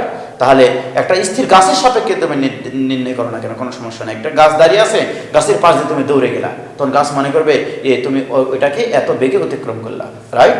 তাহলে যার সাপেক্ষে বেগ নির্ণয় করতে হয় তাকে কি করে দেবো আমরা, স্থির করে দেবো। তাহলে এই জিনিসটাকে, এই যে তুমি এই দিকে যাচ্ছিল 5 মিটার পার সেকেন্ড বেগে, তোমার সাপেক্ষে এর বেগ নির্ণয় করতে চাও, রাইট? তাহলে তোমার সাপেক্ষে এর বেগ নির্ণয় করা মানে হচ্ছে তোমাকে স্থির করে দিতে হবে। তোমাকে স্থির করার অর্থ হচ্ছে তোমাকে বিপরীত দিকে সমান ওই পরিমাণ বেগ দিতে হবে, তাহলে তুমি স্থির হয়ে যাবে, রাইট? অর্থাৎ সারমর্ম দাঁড়াইলো, কোনো কিছুর সাপেক্ষে আরেকটা বস্তুর বেগ নির্ণয় যেটা করা হয় সেই বেগটাকে বলা হয় আপেক্ষিক বেগ। তোমার সাপেক্ষে ওর বেগ, তাহলে যার সাপেক্ষে আপেক্ষিক বেগ নির্ণয় করতে হবে ওর বেগ কিন্তু প্রকৃত বেগ কিন্তু 5 মিটার পার সেকেন্ড, বাট তোমার সাপেক্ষে কত মনে হচ্ছে, শূন্য, রাইট? কারণ একই বরাবর যাচ্ছ এবং মনে হচ্ছে যে সে স্থির আছে, রাইট? কোনো কিছু, তোমার বন্ধুর চোখ আর তুমি, তোমার চোখ তোমার বন্ধু দেখতে পাই, আবার তোমার বন্ধুর চোখ শুধু তুমি দেখতে পাও, আর বাইরে কোনো কিছু দেখতে পাও না, তখন কিন্তু স্থির মনে হবে, রাইট? সো তাহলে যার সাপেক্ষে আপেক্ষিক বেগ নির্ণয় করবো আমরা, তাকে কি করব, উল্টে দিব। উল্টে দেওয়ার পরে এই দুটা বেগ মনে করে একটা বিন্দুতে ক্রিয়াশীল, 5, এদিকেও 5, দুটা বেগ যদি সমান এবং বিপরীতমুখী হয় তাহলে তাদের লব্ধি যে বেগটা পাওয়া যায় সেটাই হচ্ছে আপেক্ষিক বেগ। অর্থাৎ কোনো কিছু সাপেক্ষে আপেক্ষিক বেগ নির্ণয় করতে গেলে সেই জিনিসটাকে স্থির করে দিয়ে বা তার বিপরীত দিকে একটা সমপরিমাণ বেগ দিয়ে প্রাপ্ত বেগ এবং অপর আরেকজনের বেগের যে লব্ধি পাওয়া যায় সেটাই হচ্ছে তার আপেক্ষিক বেগ। অর্থাৎ এখানে আরেকটা হিসাবে আমি বোঝাই, মনে করো কোনো একটা বিন্দু থেকে দুইটা রাস্তা গেছে এই বরাবর, আরেকটা রাস্তা হচ্ছে এই বরাবর, এটা হচ্ছে 30 মিটার পার 30 ডিগ্রি করে। এই বরাবর তুমি মনে করো দৌড়াচ্ছ 3 মিটার পার সেকেন্ড বেগে, এই দিকে তোমার এক বন্ধু দৌড়াচ্ছে 5 মিটার পার সেকেন্ড বেগে। এখন আমার প্রশ্ন, তোমার সাপেক্ষে এর বেগ কত মনে হবে? তোমার সাপেক্ষে এর কিন্তু প্রকৃত বেগ হচ্ছে 5 মিটার পার সেকেন্ড, তোমার সাপেক্ষে এর বেগ কত মনে হবে? তাহলে আমি বলেছি যার সাপেক্ষে আপেক্ষিক বেগ তাকে উল্টে দাও। তাহলে মনে রাখবা, যার সাপেক্ষে আপেক্ষিক বেগ নির্ণয় করতে হবে তাকে উল্টে দাও। এই জিনিসটা মনে রাখবা, উল্টিয়ে দাও। তাহলে যার সাপেক্ষে আপেক্ষিক বেগ নির্ণয় করতে হবে তাকে উল্টিয়ে দেওয়ার পরে আমাকে লব্ধি বের করতে হবে। ওকে, তাহলে আমরা বের করতে চাচ্ছি এর কাছে এর বেগ কত মনে হবে। তাহলে এর কাছে এর বেগ মানে হচ্ছে এটাকে উল্টে দিতে হবে, উল্টে দেওয়ার পরে এই দুটো বেগের লব্ধি বের করতে হবে। লব্ধি মানে কি, এটা নিয়ে একটা সামান্তরিক অঙ্কন করতে হবে, এটা তোমরা জানো। দুটো বেগের লব্ধি নির্ণয় করতে এই যে এই হচ্ছে কর্ণ, সামান্তরিকের কর্ণ, এটাই হচ্ছে লব্ধি বেগ ডাব্লিউ। দ্যাট মিনস এটা 3 মিটার পার সেকেন্ড, জাস্ট উল্টে দিয়েছি, মান চেঞ্জ হয়নি কিন্তু দিকটা 180 ডিগ্রি কোণে ঘুরাই দিতে হবে, তাহলে স্থির হয়ে যাবে। ওকে, এইবার তাহলে এখন যদি ডাব্লিউ বের করতে চাই তাহলে এদের মধ্যবর্তী কোণ কত, 150 ডিগ্রি। সো আমরা ডাব্লিউ কাটে লিখতে পারি √3 square plus 5 square plus 2 × 3 × 5 × cos 150 degree. This equal two যা হবে সেটাই আপেক্ষিক বেগ, অর্থাৎ 3 মিটার পার সেকেন্ড বেগে গতিশীল এক ব্যক্তির কাছে এই 5 মিটার পার সেকেন্ড বেগে গতিশীল আরেকটা ব্যক্তির আপেক্ষিক বেগ হবে এইটা, যদি তারা 30 ডিগ্রি কোণে যাত্রা শুরু করে। ক্লিয়ার? তাহলে আমাদের মূল মন্ত্র হচ্ছে যে যার সাপেক্ষে আপেক্ষিক বেগ নির্ণয় করব তাকে সম্পূর্ণভাবে উল্টে দেব, মানে জাস্ট 180 ডিগ্রি কোণে ঘুরে দেব। ঘুরে দেওয়ার পরে এটা সামান্তরিক অঙ্কন করতে হবে, সেই সামান্তরিকের কর্ণটাই হবে আপেক্ষিক বেগ। এবারে তোমাদের বৃষ্টি এবং ছাতার বহুত অঙ্ক আছে, তোমরা অনেক সূত্র মুখস্থ করো। তো যাই হোক, তো আমি এই প্রবলেমগুলো এভাবেই চিন্তা করি আসলে, যে মনে করো বৃষ্টি খাড়াভাবে পড়ছে উপর থেকে নিচের দিকে, এটা মনে করো বৃষ্টির বেগ, দ্যাট ইজ ভি। এবারে মনে করো তুমি এইরকম অনুভূমিক বরাবর ইউ বেগে দৌড়াচ্ছ। আমার প্রশ্ন হচ্ছে বৃষ্টি তো নিজের মতো করে ভি বেগে খাড়াভাবে নিচের দিকে পড়ছে, কিন্তু তোমার কাছে তুমি যদি ওই বৃষ্টির দিনে দৌড়াতে থাকো দেখবা বৃষ্টি তোমাকে এই কখনোই মাথায় আঘাত করবে না, রাইট? কখনোই মাথায় আঘাত করবে না, এসে এরকমভাবে অ্যাঙ্গেল করে তোমাকে আঘাত করবে। এই জন্য দেখবা বৃষ্টির দিনে যখন মানুষ এই দৌড়ায়, হাঁটে গেলে তো যখন হেঁটে হেঁটে যায় তখন মোটামুটি এভাবে খারাপভাবে ছাতা ধরে, বা নির্দিষ্ট খুবই কম বেগ বলে একটু কম এভাবে অ্যাঙ্গেল করে ছাতাটা ধরে। কিন্তু যখন একটা নির্দিষ্ট বেগে দৌড়িয়ে যায় তখন দেখবা ছাতাটা এইভাবে ধরে, এইভাবে। অথচ বৃষ্টি কিন্তু নিজের, যদি তুমি দাঁড়িয়ে থাকতা বৃষ্টি কিন্তু তোমার উপরে খাড়া মাথার উপরেই পড়তো, কিন্তু যখন তুমি নির্দিষ্ট বেগে দৌড়াচ্ছ তখন তোমার কাছে মনে হবে বৃষ্টিটা এইভাবে এসে আমাকে আঘাত করছে, রাইট? তাহলে এটা দেখো, আমি এই চিত্র থেকে তোমাকে বোঝাই দিতে পারবো যে আসলে বৃষ্টি তোমাকে কখনোই খারাপ, তুমি যদি নির্দিষ্ট বেগে দৌড়াতে থাকো কখনোই মাথাতে আঘাত করতে পারবে না। যেমন দেখো তোমার সাপেক্ষে, তাহলে তুমি কি করবা, মনে করো তোমার একটা শত্রু তোমাকে মারতে এসছে, তোমার নাকে ঘুষি মারবে, তুমি এখানে নাকের এখানে মনে করো হাত না দিয়ে তুমি যদি এখানে মাথার পিছনে হাত দাও তাহলে কি নাক বাঁচবে? তোমার বাঁচবে না।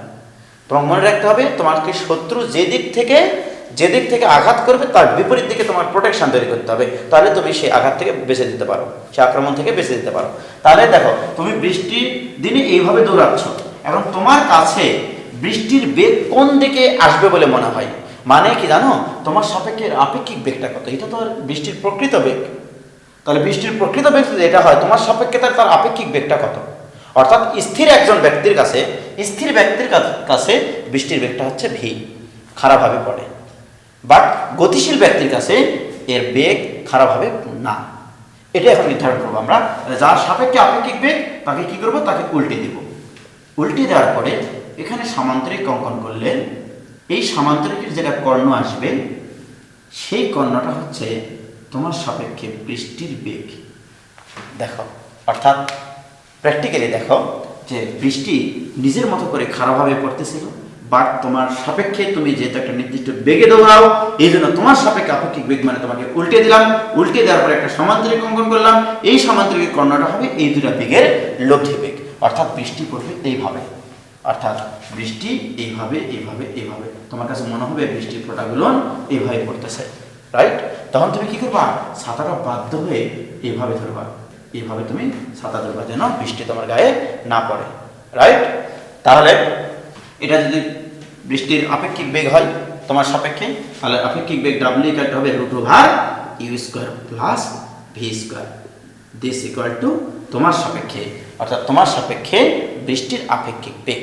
তাহলে তো আমি যদি তোমাকে প্রশ্ন করি যে বৃষ্টির দিনে তুমি 3 মিটার পার সেকেন্ড বেগে দৌড়াচ্ছ, বৃষ্টি খারাপ হবে 4 মিটার পার সেকেন্ড বেগে পড়তেছে, তোমার সাপেক্ষে তোমাকে বৃষ্টি কত বেগে আঘাত করবে? বৃষ্টি নিজের মতো করে 4 মিটার পার সেকেন্ড বেগে খারাপভাবে পড়ছে, এবারে আমি বললাম যে তোমাকে বৃষ্টিটা কত বেগে আঘাত করবে, দ্যাট মিনস এই আপেক্ষিক বেগ বের করতে হবে, রাইট? এবং বৃষ্টি থেকে বাঁচতে হলে ছাতা তোমাকে কোন দিকে ধরতে হবে? প্রশ্নটা করলাম এরকম, বৃষ্টি থেকে বাঁচতে হলে ছাতাটা কোন দিকে ধরতে হবে, রাইট? তাহলে দেখো আমি ধরে নিলাম বৃষ্টি থেকে বাঁচতে হলে ছাতাটাকে এই অনুভূমিকের সাথে থিটা কোণ তৈরি করতে হলো। তাহলে এটা যদি থিটা হয় ডেফিনেটলি এটা থিটা, তাহলে আমরা এটা হচ্ছে ভি জানি, দিস ইজ ভি, এটা হচ্ছে ইউ, তাহলে tan থিটা ইকুয়াল টু আমরা জানি ভি লম্ব ডিভাইডেড বাই ভূমি, অর্থাৎ theta equal to tan inverse V divided by you.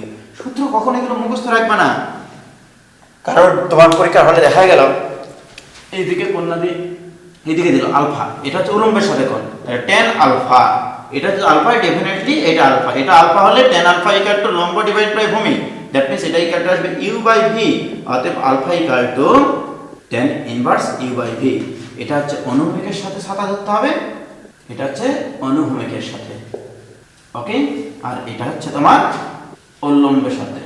এটা যদি এখন তুমি মুখস্থ করে যাও, দেখা গেল তোমার পরীক্ষার হলে উল্টাপাল্টা হতেই পারে, আল্লাহ আমি কোনটা ধরেছিলাম অনুভূমিকের সাথে আর কোনটা যেন উল্লম্বের সাথে, এটা মনে নাই। তখন তোমাকে মনে রাখতে হবে আসলে আসল কনসেপ্টটা, যে যার সাপেক্ষে আপেক্ষিক বেগ তাকে উল্টে দাও, তারপরে তোমার কি কোন কোন চাইছে মন দিয়ে সেই চিত্রটা আঁকো, তাহলে তোমার প্রবলেম হয়ে যাবে, রাইট? তাহলে এটা অনুভূমিকের সাথে এত ডিগ্রি কোণে ছাতা ধরলে তুমি বৃষ্টি থেকে রক্ষা পাবা, আবার এত ডিগ্রি কোণে ছাতা ধরলে তুমি এই উলম্বের সাথে এত ডিগ্রি কোণে যদি ছাতা ধরো তাও তুমি বৃষ্টি থেকে রক্ষা পাবা। এই জন্য দেখবা বৃষ্টির দিনে বৃষ্টি মনে করো খারাপভাবে পড়ছে, বৃষ্টি যদি খারাপভাবে পড়ে এবং একটা মনে করো কার আর কি, প্রাইভেট কার একটা নির্দিষ্ট বেগে দৌড়াচ্ছে আর কি, নির্দিষ্ট বেগে গতিশীল, দেখবা পিছনের কাঁচ মনে করো এরকম, এই হচ্ছে তোমার একটা কার, এখানে পিছন দিকেও আছে মনে করো, এই হচ্ছে কাহিনী। এখন এটার একটা নির্দিষ্ট অ্যাঙ্গেল আছে মনে করো, এই যে বা এটাও একটা অ্যাঙ্গেল বলতে পারি আমি, এই যে এখানে একটা অ্যাঙ্গেল আছে, এই যে পিছনের কাঁচ এটা হচ্ছে সামনের কাঁচ, ওকে, এটা হচ্ছে সামনের কাঁচ, এটা হচ্ছে পিছনের কাঁচ, এইভাবে গতিশীল একটা গাড়ি। এখন বৃষ্টি মনে করো খারাপভাবে পড়ছে, এখন তোমার একটা নির্দিষ্ট বেগ আছে, তাহলে বৃষ্টি কি করবে দেখবা এই কোণে কিন্তু আর পড়বে না, খারাপভাবে আর পড়বে না, তাহলে তোমার গাড়ির সাপেক্ষে বৃষ্টির বেগটা ডেফিনেটলি এরকম একটা অ্যাঙ্গেল তৈরি করবে। এই অ্যাঙ্গেলটা যদি আমার দেখো এই যে এখানে যে অ্যাঙ্গেলটা দেওয়া আছে, এই অ্যাঙ্গেলের থেকে যদি ছোট হয় তার মানে বৃষ্টিটা এইভাবে পড়বে, তার মানে কি পিছনের কাজ কখনো সে ভিজাতে পারবে না। এই অ্যাঙ্গেলে যদি পড়ে তাহলে আমি এই অ্যাঙ্গেলে যদি বৃষ্টিগুলো পড়ে তার মানে এইভাবে পড়বে, এইভাবে বৃষ্টিগুলো পড়বে, এইভাবে বৃষ্টিগুলো পড়বে, তাহলে সামনের কাজ ভিজবে কিন্তু পিছনের কাজ কখনোই ভিজবে না, রাইট? তাহলে দেখবা যে যদি আমার এই অ্যাঙ্গেলটা এই যে অনুভূমিকের সাথে যদি এই অ্যাঙ্গেলটা এই পিছনের কাজটা অনুভূমিকের সাথে যে অ্যাঙ্গেল তৈরি করে তার সমান বা তার থেকে কম হয়, ঠিক আছে, তার সমান হলে হবে, তার চেয়ে একটু কম যদি হয় তাহলে কখনোই কাঁচকে ভেজাতে পারবে না, ওকে। আবার যদি সমানও হয় তাহলে এরকমভাবে বৃষ্টি এভাবে পড়ে যাবে, কিন্তু এটাকে কখনো ভেজাতে পারবে না, এই গ্লাসকে, কিন্তু সামনের গ্লাসকে সে ভেজে দেবে। তাহলে এই যে একটা প্রবলেম এরকম এসেছিল বইটা এক সময়, যে যদি নির্দিষ্ট বেগে একটা গাড়ি দৌড়ায় যে সামনের কাঁচ ভিজে কিন্তু পিছনের কাঁচ ভিজে না, কেন, কারণ ব্যাখ্যা করো। তাহলে এই কারণটা হচ্ছে এইরকম, ওকে, যে বৃষ্টি খারাপভাবে পড়ে কিন্তু গাড়ির একটা নির্দিষ্ট বেগ থাকার কারণে গাড়ির সাপেক্ষে এই বৃষ্টির বেগটা এরকমভাবে অ্যাঙ্গেল করে সামনের কাঁচকে ভিজে দেয়, বাট পিছনের কাঁচকে ভিজাতে পারে না। ক্লিয়ার? এবার দেখো একটা প্রবলেম, খুবই সুন্দর একটা প্রবলেম, সেটা হচ্ছে যে মনে করো একজন লোক বৃষ্টির দিনে অনুভূমিক বরাবর একটা নির্দিষ্ট বেগ নিয়ে দৌড়াচ্ছে, সে এরকম 3 মিটার পার সেকেন্ড বেগে দৌড়াচ্ছে, সে এটা হচ্ছে 3 মিটার পার সেকেন্ড, এখান থেকে এটুকু হচ্ছে 3 মিটার পার সেকেন্ড বেগ নির্দেশ করে। তাহলে হচ্ছে 3 মিটার পার সেকেন্ড বেগে বৃষ্টির দিনে একটা ব্যক্তি দৌড়াচ্ছে, যখন সে 3 মিটার পার সেকেন্ড বেগে দৌড়াচ্ছে তখন তার কাছে মনে হচ্ছে বৃষ্টিটা মাথায় এসে আঘাত করছে, মানে খারাপভাবে পড়ছে আর কি। তার মানে কি আমরা কি বলেছি যে তোমাকে কোনো একটা শত্রুপক্ষ যে বেগে আঘাত করবে সেই বেগটাই হচ্ছে তোমার সাপেক্ষে আপেক্ষিক বেগ। যে দিক থেকে আঘাত করবে সেই দিকটা হচ্ছে তোমার সাপেক্ষে বৃষ্টি পড়ার দিক বা আঘাত করার দিক, রাইট? তাহলে তুমি এইদিকে দৌড়াচ্ছ 3 মিটার পার সেকেন্ড বেগে, তখন তোমার কাছে মনে হচ্ছে বৃষ্টি মনে হয় মাথায় পড়ছে, তাহলে নিশ্চিত আগে থেকে বৃষ্টি মাথায় মানে খারাপভাবে পড়ে নাই। আমরা একটু আগে দেখেছি যে তুমি এদিকে দৌড়াচ্ছিলা, বৃষ্টি নিজের মতো করে এইভাবে বেগে মানে পড়তেছিল খারাপভাবে, তোমার সাপেক্ষে বৃষ্টিটার বেগ মনে হচ্ছিল এই বরাবর, রাইট? তাহলে দেখো এবার কি বলেছে যে তুমি নির্দিষ্ট বেগে যখন দৌড়াচ্ছ বৃষ্টিটা তোমার সাপেক্ষে মনে হচ্ছে বৃষ্টি খারাপভাবে পড়ছে, অর্থাৎ এবার বৃষ্টির দিক হচ্ছে এইটা হতে হবে লব্ধি বেগ। তাহলে এটা যদি লব্ধি বেগ হতে হয় তাহলে আমার বৃষ্টির প্রকৃত বেগ কোন দিকে ছিল আসলে, এর অর্থ কি জানো? তোমাকে উল্টিয়ে দেওয়ার পরে এইটা হতে হবে লব্ধি বেগ, মানে এইটা হতে হবে কোন একটা সামান্তরিকের কর্ণ। এটা যদি সামান্তরিকের কর্ণ হতে হয় তাহলে দেখো কি করতে হবে, বৃষ্টির বেগটা প্রকৃত বেগটা মোটামুটি এরকম ভাবে দিতে হবে, কারণ এইটা সামান্তরিকের, এই যে দেখো এইটা সামান্তরিকের কর্ণ হতে হবে, রাইট? তাহলে এইটা হচ্ছে বৃষ্টির প্রকৃত বেগ ভি ধরলাম আমরা, তাহলে এটা হচ্ছে বৃষ্টির প্রকৃত বেগ। তাহলে দেখো বৃষ্টি যদি এইভাবে পড়ে তাহলে তুমি যখন এইদিকে দৌড়াবা তোমার কাছে বৃষ্টি মনে হবে খারাপভাবে পড়ছে, কারণ আমরা জানি তোমার সাপেক্ষে বৃষ্টির আপেক্ষিক বেগ মানে হচ্ছে তোমাকে উল্টে দেওয়ার পরে এখানে যে সামান্তরিকটা অঙ্কন করা হবে তার কর্ণ, তার লব্ধি বরাবর, রাইট? তাহলে এইটা হচ্ছে এই সামান্তরিকের কর্ণ বা এই দুটা বেগের লব্ধি নির্দেশ করে, রাইট? তাহলে বৃষ্টিটা এইদিকে পড়ছে তোমার সাপেক্ষে, কিন্তু আপাত দৃষ্টিতে এটা বেগ, ক্লিয়ার? প্রকৃত দৃষ্টিতে কিন্তু না, রাইট? ওকে, বৃষ্টির প্রকৃত বেগ হচ্ছে এইটা। এবার দেখো তাহলে এখানে এরকম একটা ঘটনা, এবার যখন এরকম একটা কেস দিলাম, যখন লোকটার বেগ আরো বৃদ্ধি করে দেয়, মনে করো যদি এবার সে 5 মিটার পার সেকেন্ড বেগে দৌড়ায়, সে একবার 3 মিটার পার সেকেন্ড বেগে দৌড়িয়ে দেখেছে বৃষ্টি খারাপভাবে পড়ে। দ্বিতীয় কন্ডিশন হচ্ছে সে যখন 5 মিটার পার সেকেন্ড বেগে দৌড়ায়, অর্থাৎ মনে করো 5 মিটার পার সেকেন্ড, এরকম বেগটা যদি এত বড় হয় 5 মিটার পার সেকেন্ড হয়, তখন বৃষ্টি উলম্বের সাথে 30 ডিগ্রি কোণে পড়ে, উলম্বের সাথে 30 ডিগ্রি কোণে পড়ে। দ্যাট মিনস বৃষ্টিটা এবার এইভাবে আসে বলে তার কাছে মনে হয়, এই যে এইভাবে, এটা হচ্ছে লব্ধি বেগ ডাব্লু। এবার দ্বিতীয় কেস হচ্ছে এইটা, এটা হচ্ছে ডাব্লু প্রাইম দিলাম। এইবার আমাকে বের করতে হবে ভি এর মান কত, অর্থাৎ বৃষ্টির প্রকৃত বেগ কত, এবং সেইটা দিক নির্ণয় করতে হবে। এই জিনিসটাকে আমি এরকম একটা স্ট্রাকচারে কনভার্ট করছি। দেখো এটা হচ্ছে লোকটার বেগ 3 মিটার পার সেকেন্ড, এইটা হচ্ছে বৃষ্টির প্রকৃত বেগ ভি, আর এটা হচ্ছে তোমার লব্ধি বেগ ডাব্লু যখন এই অবস্থার সৃষ্টি হয়, অর্থাৎ যখন 3 মিটার পার সেকেন্ড বেগে দৌড়ায় তখন বৃষ্টি পড়ে খারাপ নিচের দিকে, তাহলে এটা হচ্ছে বৃষ্টির প্রকৃত বেগ। এবারে এটা যখন 5 মিটার পার সেকেন্ড হয়ে যায়, অর্থাৎ এইটা যখন 5 মিটার পার সেকেন্ড হয়ে যায়, বৃষ্টির প্রকৃত বেগের দিক তো চেঞ্জ হবে না, ও তো নিজের মতো করেই পড়ছে, রাইট? তাহলে বৃষ্টিটা করে কি, খাড়া রেখার সাথে 30 ডিগ্রি কোণ উৎপন্ন করে বৃষ্টিটা পড়ে, এটা হচ্ছে 30 ডিগ্রি। কিন্তু লব্ধি হতে হবে এইটা, দ্যাট মিনস এটা হচ্ছে কর্ণ হতে হবে, তার মানে এরকম একটা সমান্তরিক উৎপন্ন হবে এখানে, এই সমান্তরিক দেখো, এই যে এই টোটাল এই সমান্তরিকটা, তো এটা দিলাম ও, এটা এ, এটা বি, এটা সি, এটা ডি, এটা হচ্ছে ই, ক্লিয়ার? তাহলে এটা একটা সমান্তরিক। তাহলে লক্ষ্য করে দেখো এখান থেকে এইটুকু যদি টোটাল, এটা যদি 5 হয়, ডেফিনেটলি এখান থেকে এইটুকু, জাস্ট এইটুকু হবে 2, তাহলে এইটুকু হবে 2, এখান থেকে এইটুকু হবে 2, এইটুকু যদি 2 হয়, আমি দেখো আমাকে কিন্তু ভি এর মান বের করতে হবে, এইটুকু 3 দেওয়া আছে, তাহলে ডাব্লিউ এর মান বের করতে হবে। তাহলে এখন দেখো এখান থেকে এই যে এইটুকুর বেগটা যদি আমার জানা থাকে ডাব্লিউ, তার মানে আমি tan 30 ডিগ্রি ইকুয়াল টু কি বের করব, লম্ব ডিভাইডেড বাই ভূমি, ভূমি হচ্ছে ডাব্লিউ, tan 30 ডিগ্রি মান 1/√3, অতএব এখান থেকে ডাব্লিউ ইকুয়াল টু পাবা তুমি 2√3, 1/√3, তাহলে ডাব্লিউ ইকুয়াল টু আসবে হচ্ছে 2√3, তাহলে ডাব্লিউ এর মান তুমি জানো, ডাব্লিউ ইকুয়াল টু পাইলা 2√3, ক্লিয়ার?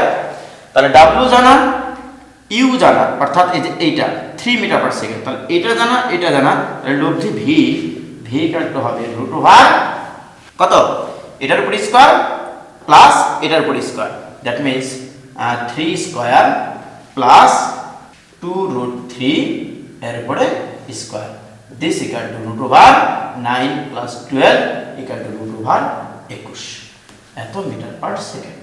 তাহলে আমার বৃষ্টির প্রকৃত বেগ হচ্ছে √21 মিটার পার সেকেন্ড।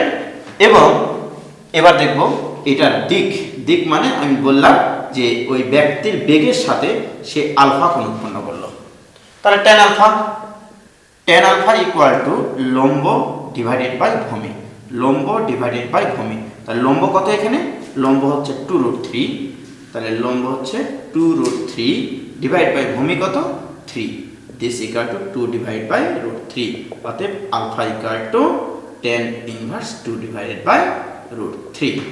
অর্থাৎ বৃষ্টির প্রকৃত বেগ হচ্ছে √21 মিটার পার সেকেন্ড এবং ওই বৃষ্টির প্রকৃত বেগটা ওই লোকটার বেগের দিকের সাথে tan ইনভার্স 2/√3 কোণ উৎপন্ন করবে। তাহলে আমি যদি এখানে একটা বেগ দিয়ে এটাকে দ্বিগুণ করে দিই, এটাকে নির্দিষ্ট পরিমাণ বাড়াই দিই, তাহলে এই কোণটা যদি দেওয়া থাকে, যে উলম্বের সাথে কত ডিগ্রি কোণে পড়বে, তাহলে প্রকৃত বেগ এবং বেগের দিক নির্ণয় করতে বলবে।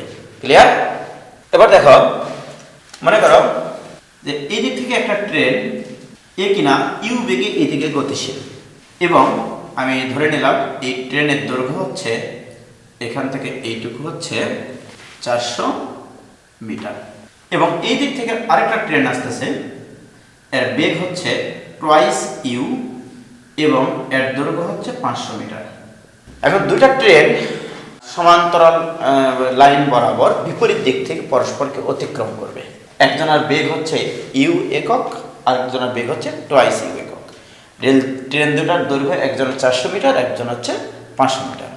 এখন আমার প্রশ্ন, এই ট্রেন দুটা যদি পরস্পরকে 10 সেকেন্ডে অতিক্রম করে ফেলে, তোমার কিন্তু প্রশ্ন দেওয়া থাকবে এরকম ভাবে যে 400 মিটার এবং 500 মিটার দুটি ট্রেন পরস্পরকে বিপরীত দিক থেকে অতিক্রম করবে এবং বলা আছে এরকম, দ্বিতীয় ট্রেনটির বেগ প্রথম ট্রেনটির বেগের দ্বিগুণ হলে এবং এরা পরস্পরকে যদি 10 সেকেন্ডে অতিক্রম করে, তাহলে প্রথম ট্রেনের গতিবেগ কত ছিল বা দ্বিতীয় ট্রেনের গতিবেগ কত ছিল। এখন যেটা ঘটনা এখানে আসবে সেটা হচ্ছে এরকম যে আসলে ঘটনাটা কি। মনে করো এই হচ্ছে একটা ট্রেন, এই ট্রেনের ইঞ্জিন হচ্ছে এখানে সামনে, এটা হচ্ছে ইঞ্জিন, ওকে, আরেকটা ট্রেনের ইঞ্জিন হচ্ছে এখানে, দ্বিতীয় ট্রেনটা, রাইট, মনে করো এখানে। এখন এরা পরস্পরকে অতিক্রম করবে, এর অর্থ হচ্ছে টোটাল কত দৈর্ঘ্য অতিক্রম করবে, এটাকে তোমার জানতে হবে। তোমাকে এটা মনে রাখতে হবে যে এটার সাপেক্ষে এর দৈর্ঘ্য তখন কত মনে হবে, বা আপেক্ষিক বেগের চিন্তা দিয়েও তুমি করতে পারো। তাহলে দেখো এটার দৈর্ঘ্য হচ্ছে 400 মিটার, এটার দৈর্ঘ্য হচ্ছে টোটাল 500 মিটার। তাহলে এই দুটা যখন পরস্পরকে অতিক্রম করবে, তাহলে টোটাল কত যেতে হবে, এ যেতে হবে এই পাশে, এ আসতে হবে এই পাশে। তার মানে এ অতিক্রম করবে তোমার হচ্ছে 500 মিটার আর এ অতিক্রম করবে 400 মিটার, ওকে। তাহলে total distance equal to 400 plus 500 equal to 900 metre. এবার আসো, তাহলে আপেক্ষিক বেগ, একটির সাপেক্ষে আরেকটির বেগ, একটির সাপেক্ষে আরেকটির বেগ কত মনে হবে। দেখো একটা সাপেক্ষে আরেকটা বেগ মানে কি, উল্টে দিতে হবে। তাহলে এর বেগটা ছিল এই বরাবর ইউ, এটাকে যদি এটার সাপেক্ষে এর বেগ নির্ণয় করতে চাই, তাহলে এটাকে উল্টে দিতে হবে। তাহলে এটাকে উল্টে দিলে এর বেগটা হবে এই দিক বরাবর, তার মানে টুয়াইস ইউ আরো এদিকে ইউ, তাহলে কত হলো 3u, দ্যাট মিন্স 3u। আবার যদি আমি বলতাম যে এটার সাপেক্ষে এর বেগ কত, এটার সাপেক্ষে এর বেগ কত, তাহলে এটাকে উল্টে দিতাম। এটাকে যদি উল্টে দিই তাহলে এদিকে হবে টুয়াইস ইউ, তাহলে আবার ইউ প্লাস টুয়াইস ইউ মানে কত 3u। এটাই হচ্ছে আপেক্ষিক বেগ। আর আপেক্ষিক সরণ কত এদের 900 মিটার। তাহলে আমরা বলবো এখানে অতএব টাইম কত লাগে এদের মধ্যবর্তী, তাহলে ডিসটেন্স ডিভাইডেড বাই বেগ 3u, দিস ইকুয়াল টু 10। তাহলে আমরা লিখতে পারি u equal to 900 divided by 30, 330, 0 0 কাটে 3 3 90, অর্থাৎ u এর মান আসলে আমাদের 30 মিটার পার সেকেন্ড, ওকে। তাহলে টুয়াইস ইউ ইকুয়াল টু কত আসবে, twice equal to 60 metre per second. অর্থাৎ প্রথমটার বেগ ছিল 30 মিটার পার সেকেন্ড, দ্বিতীয়টার বেগ ছিল এই যে 500 মিটার যেটা দৈর্ঘ্য তার দৈর্ঘ্য ছিল, বেগ ছিল হচ্ছে 60 মিটার পার সেকেন্ড। ক্লিয়ার? দেখো একটা প্রবলেম, যে একটি চলন্ত রেলগাড়ির গতিপথের সাথে, মানে একটা রেলগাড়ি চলছে তার গতিপথের সাথে আলফা কোণে এর প্রতি একটি বন্দুকের গুলি নিক্ষেপ করা হলো। আবার দেখা গেল ইঞ্জিন হতে সর্বাপেক্ষা দূরের কামরার এক কোণ দিয়ে গুলিটির কামরায় প্রবেশ করে তার বিপরীত কোণ দিয়ে বের হয়ে গেল। যদি রেলগাড়ির বেগ ইউ মিটার পার সেকেন্ড হয় এবং কামরার দৈর্ঘ্য এবং প্রস্থ এ এবং বি হয়, তাহলে গুলির বেগ কত ছিল এবং কামরাটি অতিক্রম করতে গুলিটির কত সময় লেগেছিল। মনে করো এই হচ্ছে কামরা, অঙ্কটা অঙ্কটা হচ্ছে বড়, বাট সলিউশনটা অনেক মজার। এই মনে করো হচ্ছে রেলগাড়ির একটা কামরা, এটা মনে করো তোমার এ বি সি ডি। কামরার এই কোণা দিয়ে মনে করো আলফা কোণে, তার আগে আমি বলি, মনে করো এই কোণা দিয়ে একটা গুলি ঢুকে এই কোণা দিয়ে বের হয়ে গেছে, রাইট? তার প্রশ্ন হচ্ছে যে ভি বেগটা, এখানে যেটা গুলির বেগ আছে, সরি ইউ, ঠিক আছে, এটা হচ্ছে রেলগাড়ির বেগ, আর গুলির যে বেগটা, প্রকৃত বেগ আমি মনে করবো যে ভি, প্রকৃত বেগটা হচ্ছে স্মল ভি। আর কামরার ভিতর যে মনে করো একজন দর্শক আছে এখানে, এই দর্শকের কাছে কিন্তু মনে হবে যে গুলিটা এই দিক দিয়ে ঢুকে জাস্ট এই দিক দিয়ে বের হয়ে গেল। এটা হচ্ছে কামরার ভিতরে বিদ্যমান একজন পর্যবেক্ষকের সাপেক্ষে এটার বেগ আমরা ধরে নিলাম ক্যাপিটাল ভি, এবং এইটা এর সাথে থিটা কোণ উৎপন্ন করলো। আর দেখো আসলে যখন আমি গুলিটা এদিকে, এই যে পর্যবেক্ষক নির্ধারণ করবে যে ভি বেগে এবং এটার সাথে থিটা কোণে এই দিক থেকে ঢুকে এই দিক দিয়ে বের হয়ে গেছে, রাইট? বাট কি করবে, আমার গুলির একটা বেগ আছে, ট্রেনের একটা নির্দিষ্ট বেগ আছে, একটা নির্দিষ্ট সময় পর ট্রেনটা মনে করো এই কামরাটা এই অবস্থানে আসলো, যে গুলি করেছিল তার মনে হবে যে না, গুলিটা এই দিক বরাবর ঢুকে এই বরাবর বের হয়ে গেছে, রাইট? ধরে নিলাম এটা হচ্ছে স্মল ভি, এবং সে কত কোণে ছাড়িয়েছিল? আলফা কোণে ছাড়িয়েছে, মানে বাইরে যে গুলি থেকে যে গুলিটা মারেছে আর কি এই কামরার ভিতর দিয়ে, সে মনে করেছে যে আমি বেগ দিলাম হচ্ছে ভি, এবং এই দিকের সাথে, এই রেলগাড়ির বেগের দিকের সাথে কত কোণে? আলফা কোণে ছাড়িয়েছে, রাইট? এখন আমাকে বের করতে হবে এই গুলির বেগ কত, মানে ভি ইকুয়াল টু হোয়াট, এবং কামরাটি অতিক্রম করতে গুলিটির সময় কত লেগেছিল।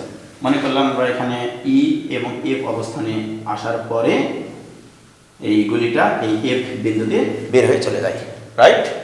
তাহলে প্রথম অবস্থায় আমরা, এটা তো হচ্ছে তোমার ট্রেনের দৈর্ঘ্য, এই কামরার দৈর্ঘ্য, এটা হচ্ছে এ, আর এখান থেকে এইটুকু হচ্ছে বি। আমরা এই কোণটা কিন্তু ধরে নিয়েছি থিটা, তাহলে এখান থেকে আমরা লিখতে পারি যে tan theta equal to B by A, লম্ব ডিভাইডেড বাই ভূমি, that means B by A. Clear? Tan theta equal to B by A. এবারে দেখো, আমি যদি প্রথম অবস্থায় পর্যবেক্ষকের সাপেক্ষে আমি যদি চিন্তা করি এই ভি বেগ নিয়ে, তখন এর এই দিকে ভি বেগের কিছু উপাংশ থাকবে, এদিকে ইউ বেগ আছে, এটা হচ্ছে তোমার ট্রেনের বেগ আর কি। তাহলে আমি কয়েকটা সিদ্ধান্ত এখানে নিতে পারি যে ট্রেনের দৈর্ঘ্য বরাবর বা এই বেগের দিক বরাবর, ট্রেনের বেগের দিক এবং এর উলম্ব বরাবর যদি আমি U, small V, capital V এদের উপাংশ নিয়ে পাই, কি পাবো দেখো। প্রথম অবস্থায় আমরা যদি এইটার বেগ নিয়ে চিন্তা করি, তাহলে এইটার এই দিক বরাবর উপাংশ হচ্ছে V cos alpha small V plus U equal to, তাহলে কি আসবে আমার এখানে ক্যাপিটাল ভি কস থিটা। আবার দেখো, যদি আমি উলম্ব বরাবর উপাংশ নিই, তাহলে কি আসবে V sine alpha equal to capital V sine theta, কারণ উলম্ব বরাবর ইউ বেগের কোনো উপাংশ নাই। ওকে, সরি, তাহলে V cos alpha equal to আসবে হচ্ছে you plus V cos theta, capital V cos theta. কারণ কি, স্থির পর্যবেক্ষক ইউ বেগে গতিশীল, স্থির পর্যবেক্ষক ইউ বেগে গতিশীল এবং মানে ট্রেনের ভিতরে যে মানে পর্যবেক্ষক আছে তার বেগ কিন্তু ইউ, এবং সে দেখবে এই বরাবর উপাংশটা হচ্ছে ভি কস থিটা গুলির, রাইট? তাহলে ওই স্থির পর্যবেক্ষকের কাছে মনে হবে তার বেগটা হচ্ছে you plus V cos theta গুলির বেগটা, রাইট? আর বাইরে যে গুলি মারেছিল তার কাছে বেগটা মনে হবে ভি কস আলফা। আর উলম্ব বরাবর যদি উপাংশ নেই, ওই স্থির পর্যবেক্ষক যেটা ট্রেনের ভিতর থেকে দেখবে সেটা হচ্ছে ভি সাইন থিটা, এবং বাইরে যে দাঁড়িয়ে আছে সে দেখবে ভি সাইন আলফা বেগে উপরের দিকে উপাংশটা। এবারে আমরা এখান থেকে মান যদি বসিয়ে দিই এই ক্যাপিটাল ভি এর, তাহলে এখানে আসবে আমাদের ভি কস আলফা, এইটা ইকুয়াল টু ইউ প্লাস তাহলে হচ্ছে V sine alpha divided by sine theta into cos theta. তার মানে আমার এখানে আসতেছে V cos alpha plus U plus এখানে কত আসবে V sine alpha into cot theta. এই দেখো tan theta equal to B by A লেখা আছে, তার মানে কি কট থিটা ইকাল টু আসবে এ বাই বি। তাহলে এখানে যদি মান বসিয়ে দিই আমরা, সরি দিস ইকুয়াল টু, তাহলে ভি কস আলফা এটা equal to you plus v sine alpha into a by b. আমার দরকার কি? আমার দরকার হচ্ছে এই স্মল ভি মানে গুলির বেগটা দরকার, রাইট? তাহলে স্মল ভি, তাহলে ভি টার্মগুলো এক পাশে পার করে নিয়ে আসবো, তাহলে কমন নিলে আসবে এখানে cos alpha minus A by B into sine alpha, this equal to U. Okay, অতএব ভি ইকুয়াল টু বি লসাগু করে ওই পাশে ভাগ করে দিলে এখানে হবে b u divided by b cos alpha minus A sine alpha. এটাই হচ্ছে গুলির বেগ, অর্থাৎ এত বেগে গুলিটা আমরা অতিক্রম করবে। এবার আসি যে কত সময় লাগবে। তাহলে গুলিটা এই দিকে দেখো কত বেগে গেছে, এদিকে গেছে হচ্ছে স্মল ভি বেগে। কত দূরত্ব অতিক্রম করতে হবে তাকে? বি এফ দূরত্ব অতিক্রম করতে হবে। তাহলে প্রয়োজনীয় টাইম টি ইকুয়াল টু দূরত্ব ডিভাইডেড বাই বেগ। তার মানে দূরত্ব হচ্ছে এ এফ ডিভাইড বাই বেগ হচ্ছে স্মল ভি। এফ মানে কি? আবার এফ মানে হচ্ছে এটা হচ্ছে বি, এটা তো আলফা, তাহলে আমি এখানে যদি সাইন আলফা সূত্র ফেলতাম, সাইন আলফা ইকুয়াল টু লম্ব ডিভাইডেড বাই অতিভুজ, that means A F B F, sorry এখানে B F divide by B, তাহলে বি এফ। অতএব বি এফ ইকুয়াল টু হতো আমাদের B divided by sine alpha. তাহলে আমি এখানে যদি মান বসাই, তাহলে এখানে আসবে হচ্ছে তোমার B divide by sine alpha into V এর মানটা উল্টে দিক লিখবো, মানে হচ্ছে B cos alpha minus A sine alpha divided by B U. Okay, এই বি এবং এই বি কাটে, তাহলে এখানে থাকবে আমার 1/u ইন্টু সাইন আলফা থেকে ভিতরে গুণ করে নিই, তাহলে বি কট আলফা মাইনাস এ। এই টাইম লাগবে হচ্ছে ওই কামরাটা অতিক্রম করতে। তাহলে আমাদের এখানে যে কনসেপ্টটা দাঁড়াচ্ছে যে প্রথম অবস্থায় যে যদি ট্রেনের ভিতরে যে মানে স্থির পর্যবেক্ষক আছে তার কাছে গুলির একটা নির্দিষ্ট বেগ মনে হবে যে এত বেগে আমার একটা গুলি ঢুকলো এই কামরার ভিতর দিয়ে, ওকে, এবং সেটা একটা নির্দিষ্ট কোণ থাকবে, সেই কোণটা আগে থেকে সে ধরে নিল যে এত কোণে এটা প্রবেশ করলো, রাইট? কিন্তু গুলির প্রকৃত বেগ কত সেটা কিন্তু বাইরের পর্যবেক্ষক মানে যে গুলিটা মারেছে সে জানে যে সে কত বেগে ছাড়েছে, সে ভি বেগে ছাড়েছে এবং ট্রেনের দিকের সাথে কত কোণে এখানে বলা আছে, দেখো রেলগাড়ির গতিপথের সাথে আলফা কোণে ছাড়েছে, দ্যাট মিন্স এইটা হচ্ছে প্রকৃত বেগ, রাইট?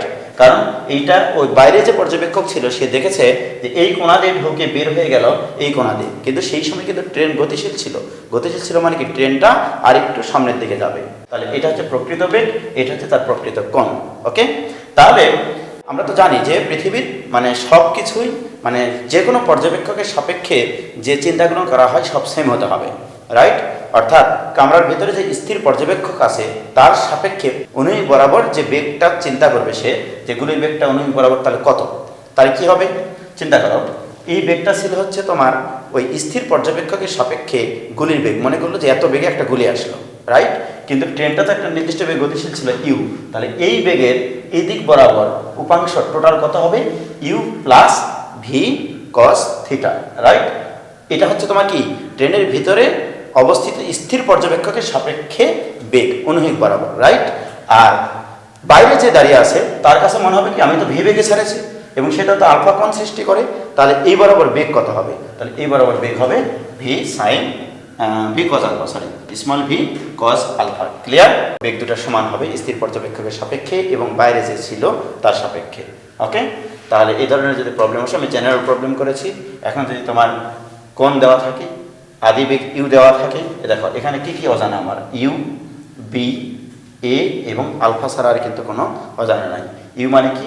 রেলগাড়ির বেগ, যেটা এখানে দেওয়া থাকবে যে রেলগাড়ির বেগ ইউ মিটার পার সেকেন্ড। ওকে, এবং এ বিটা হচ্ছে ট্রেনের ওই কামরার দৈর্ঘ্য এবং প্রস্থ। এবং আর কি লাগবে আমার এখানে? আলফা। আলফা মানে ওই গুলিটা যখন ছাড়েছিল, ওই যে বন্দুক নিয়ে হাতে ছিল আর কি, সে যখন গুলি ছাড়েছিল তখন ট্রেনের গতিপথের সাথে কত কোণে গুলিটা ছাড়েছে সেটা আলফা নির্দেশ করে। ক্লিয়ার? এবার আমরা গতিসূত্র নিয়ে কাজ করব। গতিসূত্র শুরুর আগে আমি প্রথমত তোমাদেরকে কিছু গ্রাফ সম্পর্কে ধারণা দেবো, সেটা হচ্ছে ভিটি গ্রাফ। এটা খুবই গুরুত্বপূর্ণ একটা টপিকস এবং খুবই মজার বিষয়। সেটা হচ্ছে যে মনে করো এটা হচ্ছে এদিকে টাইম অ্যাক্সিস, এটা হচ্ছে ভি অ্যাক্সিস, এটাকে বলা হয় ভিটি গ্রাফ। যদি কখনো কোনো একটা বস্তু স্থির অবস্থা থেকে যাত্রা শুরু করে, তার মানে আদি বেগ শূন্য, অর্থাৎ টাইম যখন শূন্য তখন তার বেগ শূন্য। যদি এরকম কথা উল্লেখ থাকে যে স্থির অবস্থা থেকে যাত্রা শুরু করে কোনো একটা বস্তু সমত্বরণে চলে, এর অর্থ কি? সমত্বরণে চলার অর্থ হচ্ছে সময় বৃদ্ধির সাথে সাথে বেগ বৃদ্ধি পায়, সমহারে বৃদ্ধি পায়। তাহলে আমি এখানে প্রথম টপিক দিলাম যে স্থির অবস্থা হতে যাত্রা শুরু করে সমত্বরণে চলে, সমত্বরণে চলে। তাহলে এটার গ্রাফটা কেমন হবে? স্থির অবস্থা থেকে যাত্রা শুরু করে, দ্যাট মিনস আদি বেগ শূন্য, এবারে সময় বৃদ্ধির সাথে সাথে ত্বরণে চলে। ত্বরণ মানে বেগ বৃদ্ধি পায়, তাহলে টাইম বাড়বে বেগ বাড়বে, টাইম বাড়বে বেগ বাড়বে, মানে এরকম। অর্থাৎ এই গ্রাফ যদি আমার চোখের সামনে আসে তাহলে আমরা বুঝবো এই গ্রাফের ক্ষেত্রে এটা আমাকে বলতে চাচ্ছে যে একটা বস্তু স্থির অবস্থা থেকে যাত্রা শুরু করে সমত্বরণে চলেছে। আর যদি স্থির অবস্থা থেকে যাত্রা শুরু না করে একটা নির্দিষ্ট বেগ নিয়ে চলে, আমি তোমাকে প্রশ্ন করলাম যে একটা বস্তু ইউ আদি বেগ নিয়ে যাত্রা শুরু করে সমত্বরণে চলে, রাইট? তাহলে ইউ আদি বেগ মানে দ্যাট মিনস যখন টি এর মান শূন্য, যখন টি এর মান শূন্য তখনই তার একটা নির্দিষ্ট বেগ আছে। দ্যাট মিনস বেগ মানে হচ্ছে এই বরাবর কিন্তু বেগের মান, এই বরাবর বেগের মান। ধরে নিলাম ইউ আদি বেগ, এখান থেকে এইটুকু হচ্ছে ইউ, তাহলে ইউ আদি বেগ নিয়ে যাত্রা শুরু করবে। দ্যাট মিনস গ্রাফটা শুরু হবে এখান থেকে। সমত্বরণে চলে মানে কি? সমত্বরণে চলা মানে টাইম বাড়বে বেগ বাড়বে, টাইম বাড়বে বেগ বাড়বে, টাইম বাড়বে বেগ বাড়বে। তাহলে এই চিত্র দ্বারা আমরা বুঝবো একটা বস্তু স্থির অবস্থা থেকে যাত্রা শুরু করে কি করবে? সমত্বরণে চলে। স্থির অবস্থা থেকে, সরি এটা স্থির অবস্থা থেকে না, ইউ আদি বেগ নিয়ে। ওকে, ইউ আদি বেগ নিয়ে সমত্বরণে চলে একটা নির্দিষ্ট পথ অতিক্রম করে। ক্লিয়ার? তাহলে সেক্ষেত্রে গ্রাফটা হবে এরকম। ওকে, আর যদি বলি আমি এরকম গ্রাফ, এরকম গ্রাফ দ্বারা কি বুঝবো আমরা? এরকম গ্রাফ দ্বারা বুঝবো যে আদিতে যখন টি এর মান শূন্য তখন একটা বেগ আছে, রাইট? এবারে দেখো টাইম বাড়ছে বেগ কমছে, টাইম বাড়ছে বেগ কমছে, টাইম বাড়ছে বেগ কমছে, এবং সেটা সরলরৈখিকভাবে। এটাকে বলা হবে একটা নির্দিষ্ট বেগ নিয়ে যাত্রা শুরু করে, ইউ আদি বেগ নিয়ে যাত্রা শুরু করে সমমন্দনে চলে। তাহলে বস্তুকণাটি সমমন্দনে যদি চলে, আদি বেগ যদি একটা নির্দিষ্ট পরিমাণ থাকে, তাহলে তার গ্রাফটা হবে এরকম। আবার দেখো যদি এরকম হয়, টাইম শূন্য, এখানে গ্রাফটা যদি এরকম হয়, তার মানে কি? দেখো আদিতে একটা বেগ ছিল, সেই বেগটা মনে করে ইউ, নির্দিষ্ট টাইম, একটু পরে বেগ আবারও ইউ, একটু পরে আবারও বেগ ইউ, একটু পরে আবারও বেগ ইউ, একটু পরে আবারও বেগ ইউ, একটু পরে আবারও বেগ ইউ। দ্যাট মিনস সময় বৃদ্ধির সাথে সাথে বেগের কোনো পরিবর্তন হয়নি, এটাকে আমরা কি বলি? সমবেগ। তাহলে এটা হচ্ছে সমবেগের গ্রাফ। তাহলে এটা হচ্ছে স্থির অবস্থা থেকে যাত্রা শুরু করে সমত্বরণে চললে গ্রাফ এরকম হবে, ইউ বেগে যাত্রা শুরু করে সমত্বরণে চললে গ্রাফটা এরকম হবে। আবার দেখো যদি ইউ বেগে যাত্রা শুরু করে সমমন্দনে চলে তাহলে গ্রাফটা হবে এরকম। আর যদি একটা নির্দিষ্ট বেগ নিয়ে সমবেগে চলে, তাহলে গ্রাফটা হবে এরকম। এবার আমি একটু কম্বাইন করবো এদেরকে। তাহলে আমি যদি তোমাকে এরকম একটা চিত্র দিই, তাহলে কি মনে করবা তুমি? এখান থেকে এই দিয়ে তারপরে এরকম একটা গ্রাফ দিলাম। আমি এরকম একটা গ্রাফ দিয়ে তোমাকে বললাম যে এখানে মনে করো এইটুকু হচ্ছে T1 আর এখান থেকে এইটুকু হচ্ছে T2, রাইট? এবং এখানে তোমার বেগ দিলাম হচ্ছে ইউ, এখানে বেগ দিলাম হচ্ছে ভি, মানে এইটুকু হচ্ছে ইউ আর এইটুকু হচ্ছে ভি। ওকে, তাহলে এইটা দ্বারা কি বুঝবা তুমি?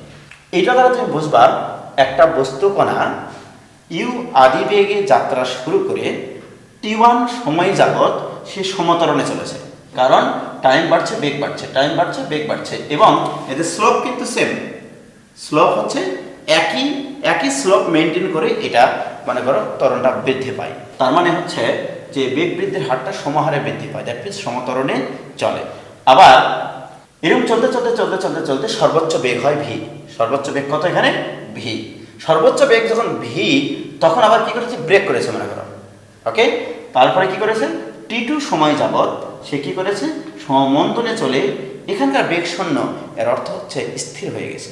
তাহলে টোটাল কথাটা আসবে এরকম এই চিত্র দ্বারা, যে ইউ আদি বেগে একটা বস্তুকণা যাত্রা শুরু করে T1 সময় যাবৎ সে সমতরণে চলেছে।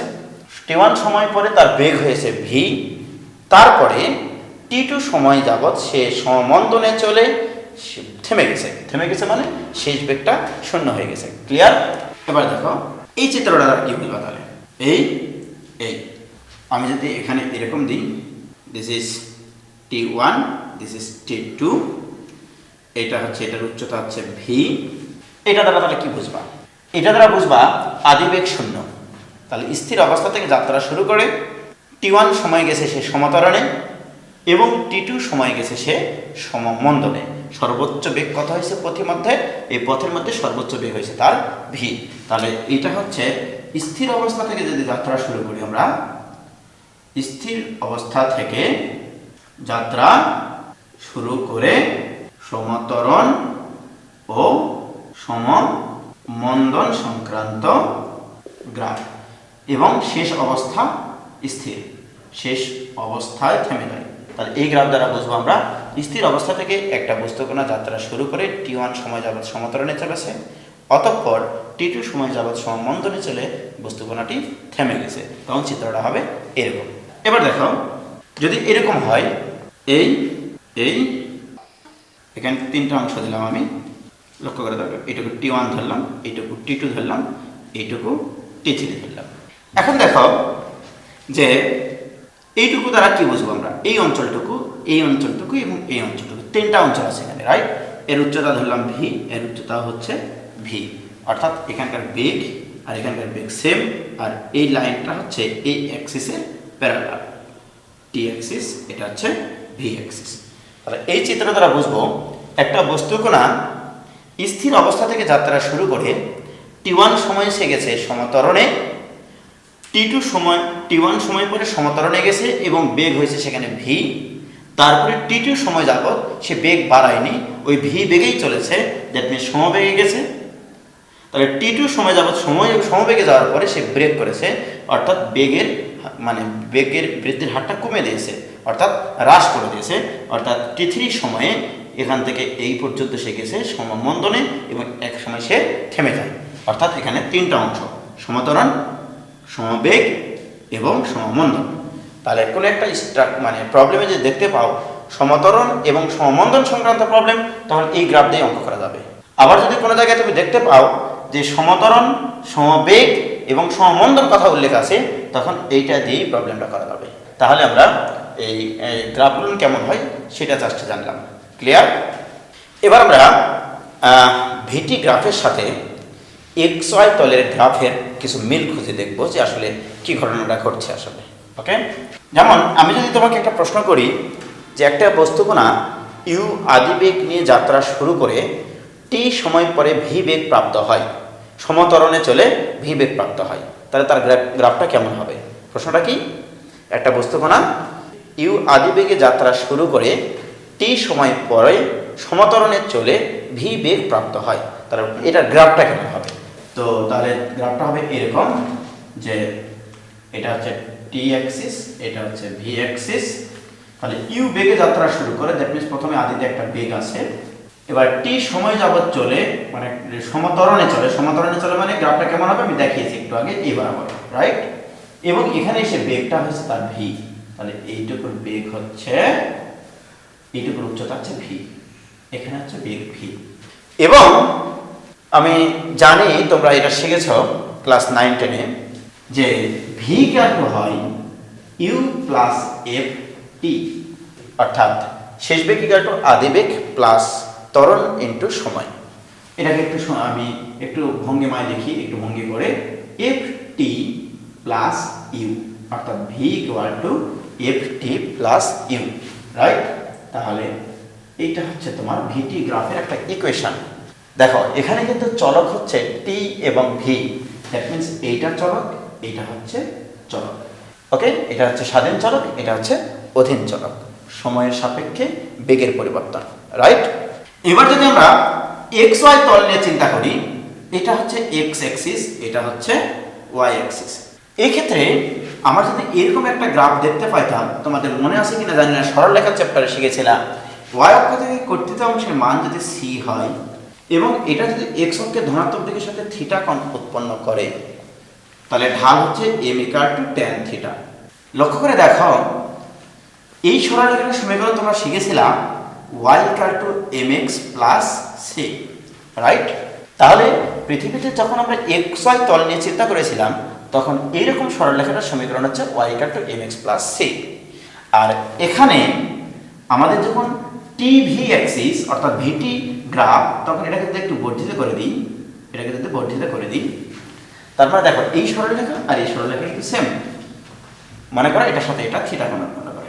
এখন দেখো এই সমীকরণের সাথে যদি আমি এই সমীকরণটা তুলনা করি, তুলনা করলে কি আসবে দেখো, ওয়াই ইকুয়াল টু এখানে ভি, এম ইকুয়াল টু আসলে হচ্ছে তোমার এফ, এক্স ইকুয়াল টু এখানে টি, আবার দেখো সি ইকুয়াল টু হচ্ছে ইউ।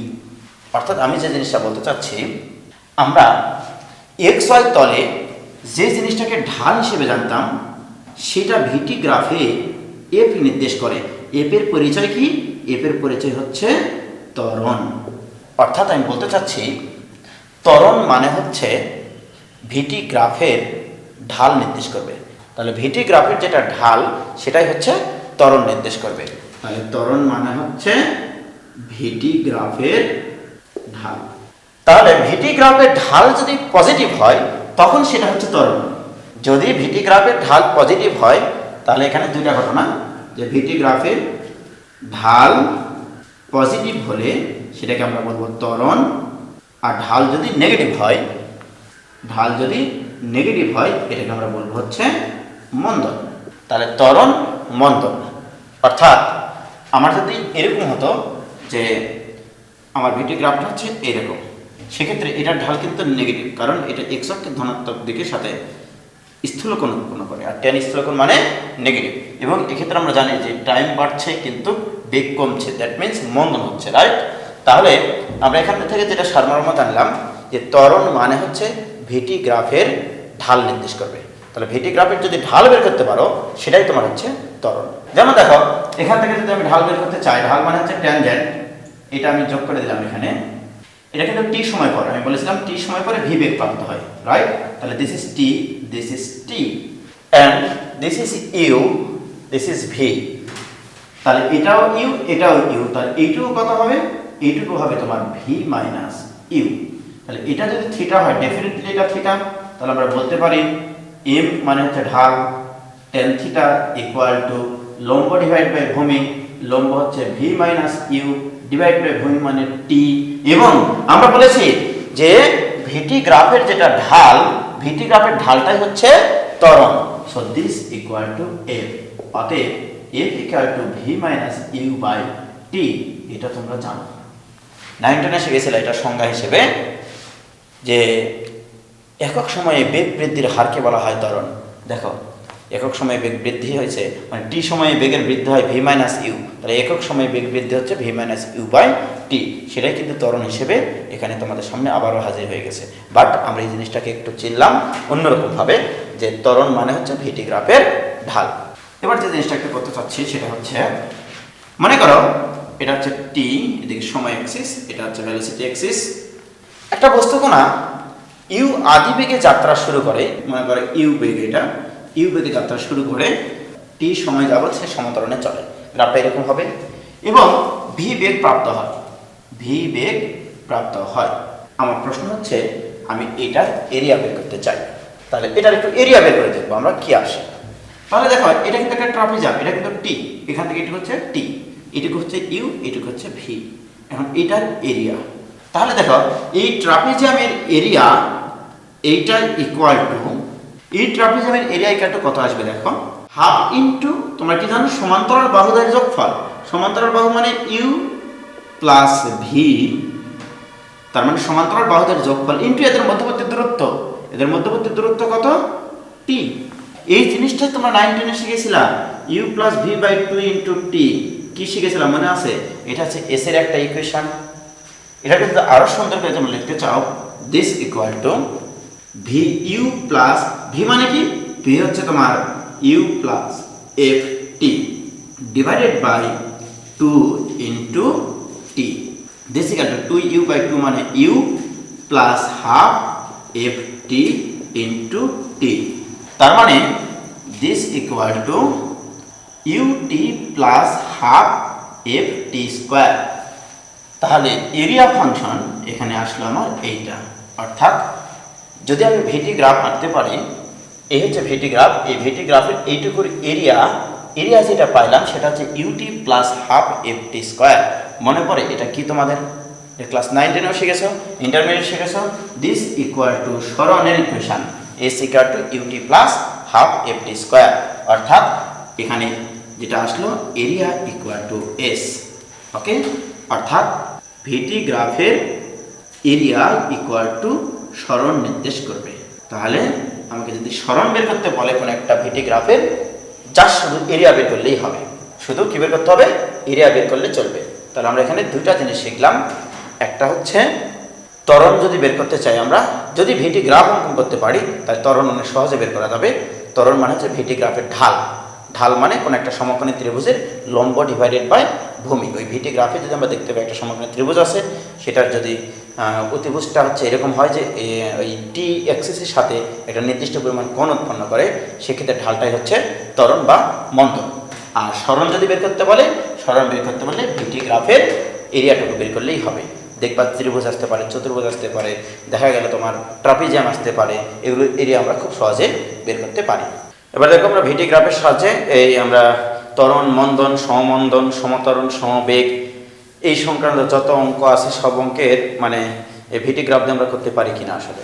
যেমন এটা প্রবলেম লেখা এরকম যে একটা চলন্ত বস্তুকণা মানে একটা নির্দিষ্ট বেগে চলছে, সে দেখা গেল মানে নির্দিষ্ট বেগে সমত্বরণে চলছে। প্রশ্নটা হচ্ছে যে যদি বস্তুকণাটি 3 সেকেন্ডে 81 সেন্টিমিটার দূরত্ব অতিক্রম করে, তারপরে ত্বরণ নিষ্ক্রিয় হয়ে গেল, মনে করো ত্বরণ নিষ্ক্রিয় হয়ে যাওয়া মানে সমবেগে চলা, এটা মাথায় রাখবা, ত্বরণ নিষ্ক্রিয় হওয়া মানে সমবেগে চলা, রাইট। তারপরে বলা আছে পরবর্তী ত্বরণ নিষ্ক্রিয় হওয়ার পরবর্তী 3 সেকেন্ডে আরও সে 72 সেন্টিমিটার দূরত্ব অতিক্রম করেছে। প্রশ্নটা হচ্ছে বস্তুটার আদিবেগ কত এবং ত্বরণ কত ছিল। তাহলে আমি কি বলেছি, নির্দিষ্ট বেগে গতিশীল একটা বস্তুকণা 3 সেকেন্ডে 81 সেন্টিমিটার দূরত্ব অতিক্রম করে। আমি বলেছি দূরত্ব বা সরণ হচ্ছে ভিটি গ্রাফের এরিয়া এবং সমতরণে চলে প্রথমত। ওকে, তাহলে গ্রাফ যদি আমরা রাখতে পারি তাহলে অঙ্ক কমপ্লিট। এই দেখো আদিবেগ, নির্দিষ্ট আদিবেগ আছে এখানে, সমতরণে চলে একটা নির্দিষ্ট সময়ে গেল, তাহলে এইটুকুর এরিয়া হচ্ছে 81 সেন্টিমিটার। এখান থেকে এইটুকু হচ্ছে 3 সেকেন্ড, এখান থেকে এইটুকু ধরলাম ইউ আদিবেগে সে যাত্রা শুরু করে এবং নির্দিষ্ট সময় পরে বেগ হচ্ছে ভি, এইটুকু হচ্ছে ভি। তারপরে ত্বরণ নিষ্ক্রিয় হয়ে গেছে, এর অর্থ হচ্ছে সমবেগে চলেছে কিছু সময়। তাহলে সমবেগে চললে মনে করো এইটুকু সময়, যে এখান থেকে এইটুকু হচ্ছে সমবেগ, তাহলে সমবেগে চলেছে হচ্ছে এইটুকু এরিয়া, এইটুকু কত 72 সেন্টিমিটার। ওকে, এবং এখান থেকে এই টাইমটুকু দেওয়া নাই, যে কতটুক সময় তোমার সমবেগে চলেছিল, আছে টাইম দেওয়া আছে পরবর্তী 3 সেকেন্ডে। পরবর্তী 3 সেকেন্ডে সে 72 সেন্টিমিটার দ্রুত অতিক্রম করে। তাহলে এই চিত্র দ্বারাই কিন্তু বোঝা যাচ্ছে, দেখো একটা বস্তুকণা নির্দিষ্ট আদিবেগ নিয়ে 3 সেকেন্ডে 81 মিটার দ্রুত অতিক্রম করার পর বেগ সমবেগ হয়ে গেছে, দ্যাট মিনস ত্বরণটা নিষ্ক্রিয় হয়ে গেছে।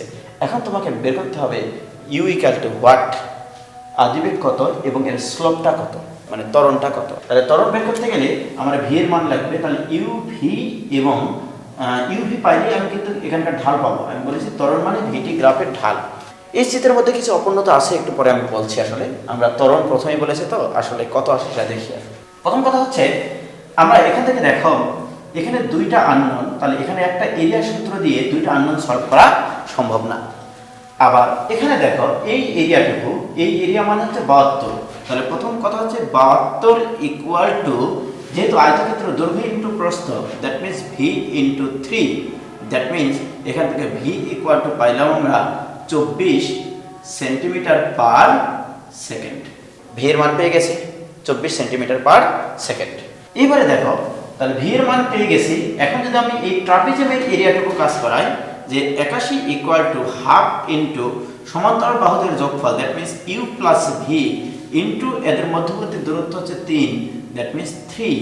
আমরা ভি এর মান কিন্তু জানি, that means u plus v equal to আসবে তোমার 81কে 3 দ্বারা ভাগ করলে 27, 27 দুগুণে 54, 54। ভি এর মান আমরা কত জানি? ভি এর মান জানি হচ্ছে 24। ওকে, তাহলে অতএব u equal to 54 minus v মানে হচ্ছে 24, this equal to 30 centimetre per second. বলো তো এখানে কি চিত্রটা ঠিক আছে? অবশ্যই চিত্র ঠিক নাই, কারণ হচ্ছে ইউ এর মান হচ্ছে তোমার 30 আর ভি এর মান 24। এই যে এটা কি 24 হতে পারে? এটা যদি 30 হয় তাহলে এটা কি হতো? আসলে মন্দনে চলবে। তো যেটাই আসুক, আমরা যেটা জানি যে ত্বরণ দেখবো যে আমাদের পজিটিভ আসে নাকি নেগেটিভ আসে। ত্বরণ যদি নেগেটিভ আসে তাহলে বলবো মন্দন হয়েছে। তাহলে this equal to V minus U by T. T মানে টাইম বা ঢাল দিয়ে আমি করতে পারতাম যে এইটুকু হচ্ছে ভি মাইনাস ইউ আর এইটুকু হচ্ছে 3। So this equal to v এর মান হচ্ছে 24 minus 30 divided by 3, this equal to minus 2 centimetre per second square. অর্থাৎ এখানে ত্বরণে যায় না, এখানে মন্দনে যায়। অ্যাকচুয়াল চিত্র হতো এইটা, তোমাদের এটা আঁকানোর প্রয়োজন নাই, এটা কিন্তু ঠিক আছে। অ্যাকচুয়াল চিত্র হতো এরকম, এই তারপরে এই, এটা হচ্ছে 72 সেন্টিমিটার, এটা হচ্ছে 81 সেন্টিমিটার, এইটুকু 3 সেকেন্ড, এইটুকু 3 সেকেন্ড। তো আমরা এফ এর মান পেয়ে গেছি।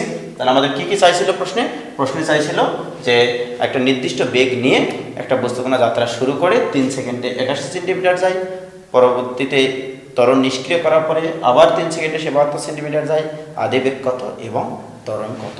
তাহলে আদিবেগ হচ্ছে 30 সেন্টিমিটার পার সেকেন্ড এবং ত্বরণ হচ্ছে -2, অর্থাৎ মন্দন 2 সেন্টিমিটার পার সেকেন্ড স্কোয়ার। এই হচ্ছে, তাহলে চিত্র যদি আঁকতে পারি আমি খুব তাড়াতাড়ি প্রবলেমগুলো সলভ করা যাবে। ওকে।